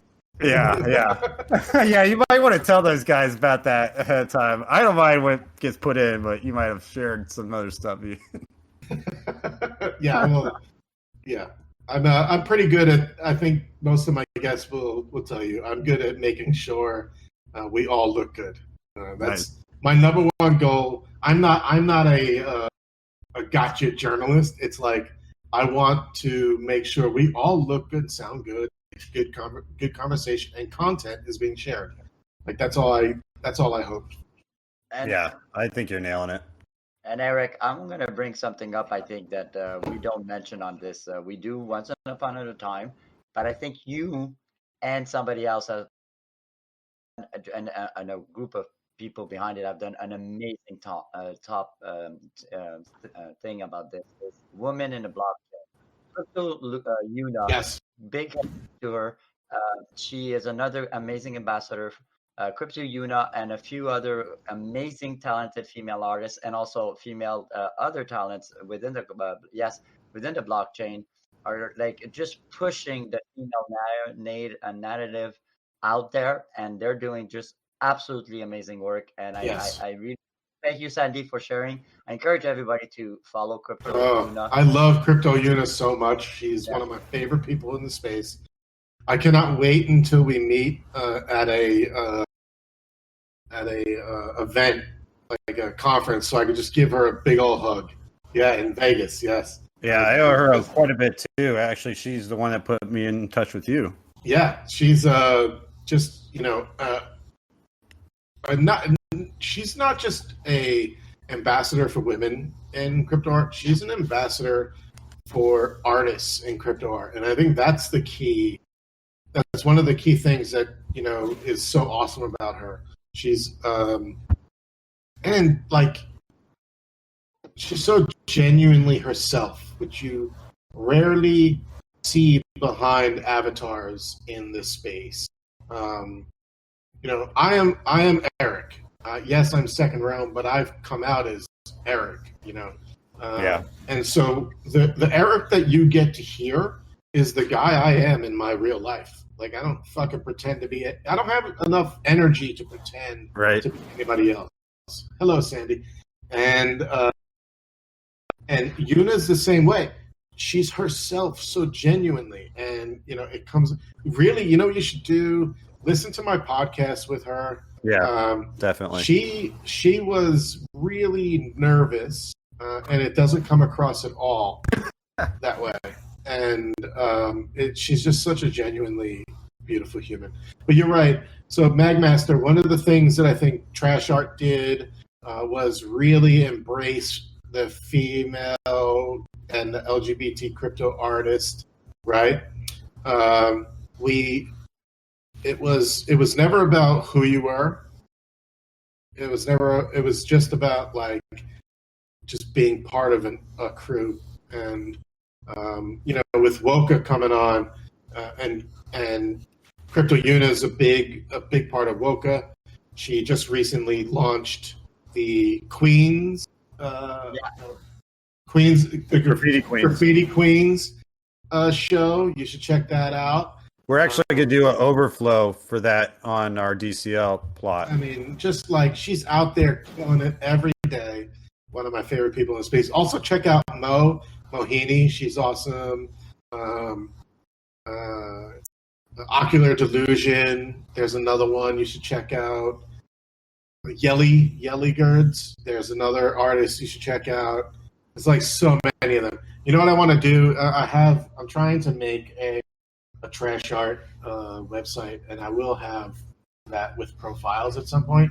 And I think featuring the women's an important aspect. Featuring people who were not necessarily regarded. Yeah. Try to fight the patriarchal instincts. Exactly. Yeah. Eric, I'm gonna throw an idea there. This is just came out on top of my head. We can maybe, if ever it comes, elaborate further on it. I want to do a female team podcast with two male hosts, and here's why. So they can trash us. So me and you can be just truthful and honest. But you know what I mean? Like, because we're gonna go in there stating, okay, we want to hear it. Give it to us. What is going on? How are we treating you? What are the obstacles? What are you getting at? Who are the assholes that are, and what type of stuff have they written to you? Yeah. What I'm saying? And absolutely. Guys that, because if it was hosted by girls, you understand what I mean? Like, it'd be the same thing, but it just seems like two guys, me and you, well known in the community, but yet only do a panel with only the girls, man. Yeah, and I want to hear it. I want to hear your experience. That's a great idea, MagMaster. Oh, Easy's like, I'll get thrashed with you, man. Yeah, you'd be basically. We all have biases, and some of it is cultural, some of it is learned, some of it is societal, right? The key is trying to identify within yourself when you're being biased, and it happens. I do it too. It happens all the time. I do it all the time. For the people I don't know, their genders, unconscious bias is what it's called, and it's really hard to even until someone out to you. So this is just my pure opinion. I'm a collector. I'm allowed to have one. I bought stuff in the NFT scene. I love Trevor Jones. Love what he does. He's a brilliant and super talented artist. Yes. There is no question about it. His wife is more talented, in my opinion. Violet. Yes. Oh my God, she does short films. Yeah, she's awesome. Listen, she is out of this world. Out of this world. What the hell is she not selling? And at least at a, sorry to say that, but on that bad level of fucking price. And I'm wondering, is she the shadow of Trevor right now? Because I'll be honest, she's amazing. She surpasses Trevor's talent. I don't know that it's a shadow thing. I think that women in general are not necessarily propped up and thought of in the same realm as a white man. Let's be honest, right? That's why you see look at Beeple. Beeple's white, $69 million. I'm a white guy too, but let's not pretend like we're fixing anything here. Well, I mean that sentiment spans other races too. Certainly, yes, and I don't mean to not include other races, but the reality is we've propped up a lot of the usual suspects and not really done a good job in the NFT space to bring up the those that also deserve some time in Art, it's always you're talking about that dude, and here I have no experience with kids with autism. Yeah. I don't, okay, but I have friends that do, and I read on Facebook what they go through. And what I've noticed is that, I'm 45, and what I've seen over the years about autism is that artists, like, one of the things that autism seem to kind of get into, because they're in their own bubble, blah, blah, blah. And, there's so many things we could highlight about the community. Like, I agree with you. Like, you made me dawn. I'm going, holy smoke, it's true. So we're talking about diversity, but yet the biggest names are white, male. Nothing against them. I'm white. I'm male too. I'm just saying, where is that diversity? It seems right. don't want to be, and sorry for my language, I am French, but where's the Asian, where's the Black, where's the Latino, where are all these, where's the melting pot? Well, I've tried to, I don't know, I guess I feel like I've tried to do a pretty good job with. Yeah, Sandy. And you do. All right, we gotta go, but hey, let's give a big shout out to DabDragon. Everybody's saying their positive thoughts. He's having a rough time in the hospital, but we hope he will get better. I'll talk to Sandy about maybe doing another show or here too for DabDragon in the meantime while we wait to hear things from his wife. Amen. All right, thank you all for having me. Eric, Thanks so much, great. guys. And Jimmy, if you're listening, all love, brother. Hugs, everybody. Hugs. Cheers. All right, Sandy, you can hand it over.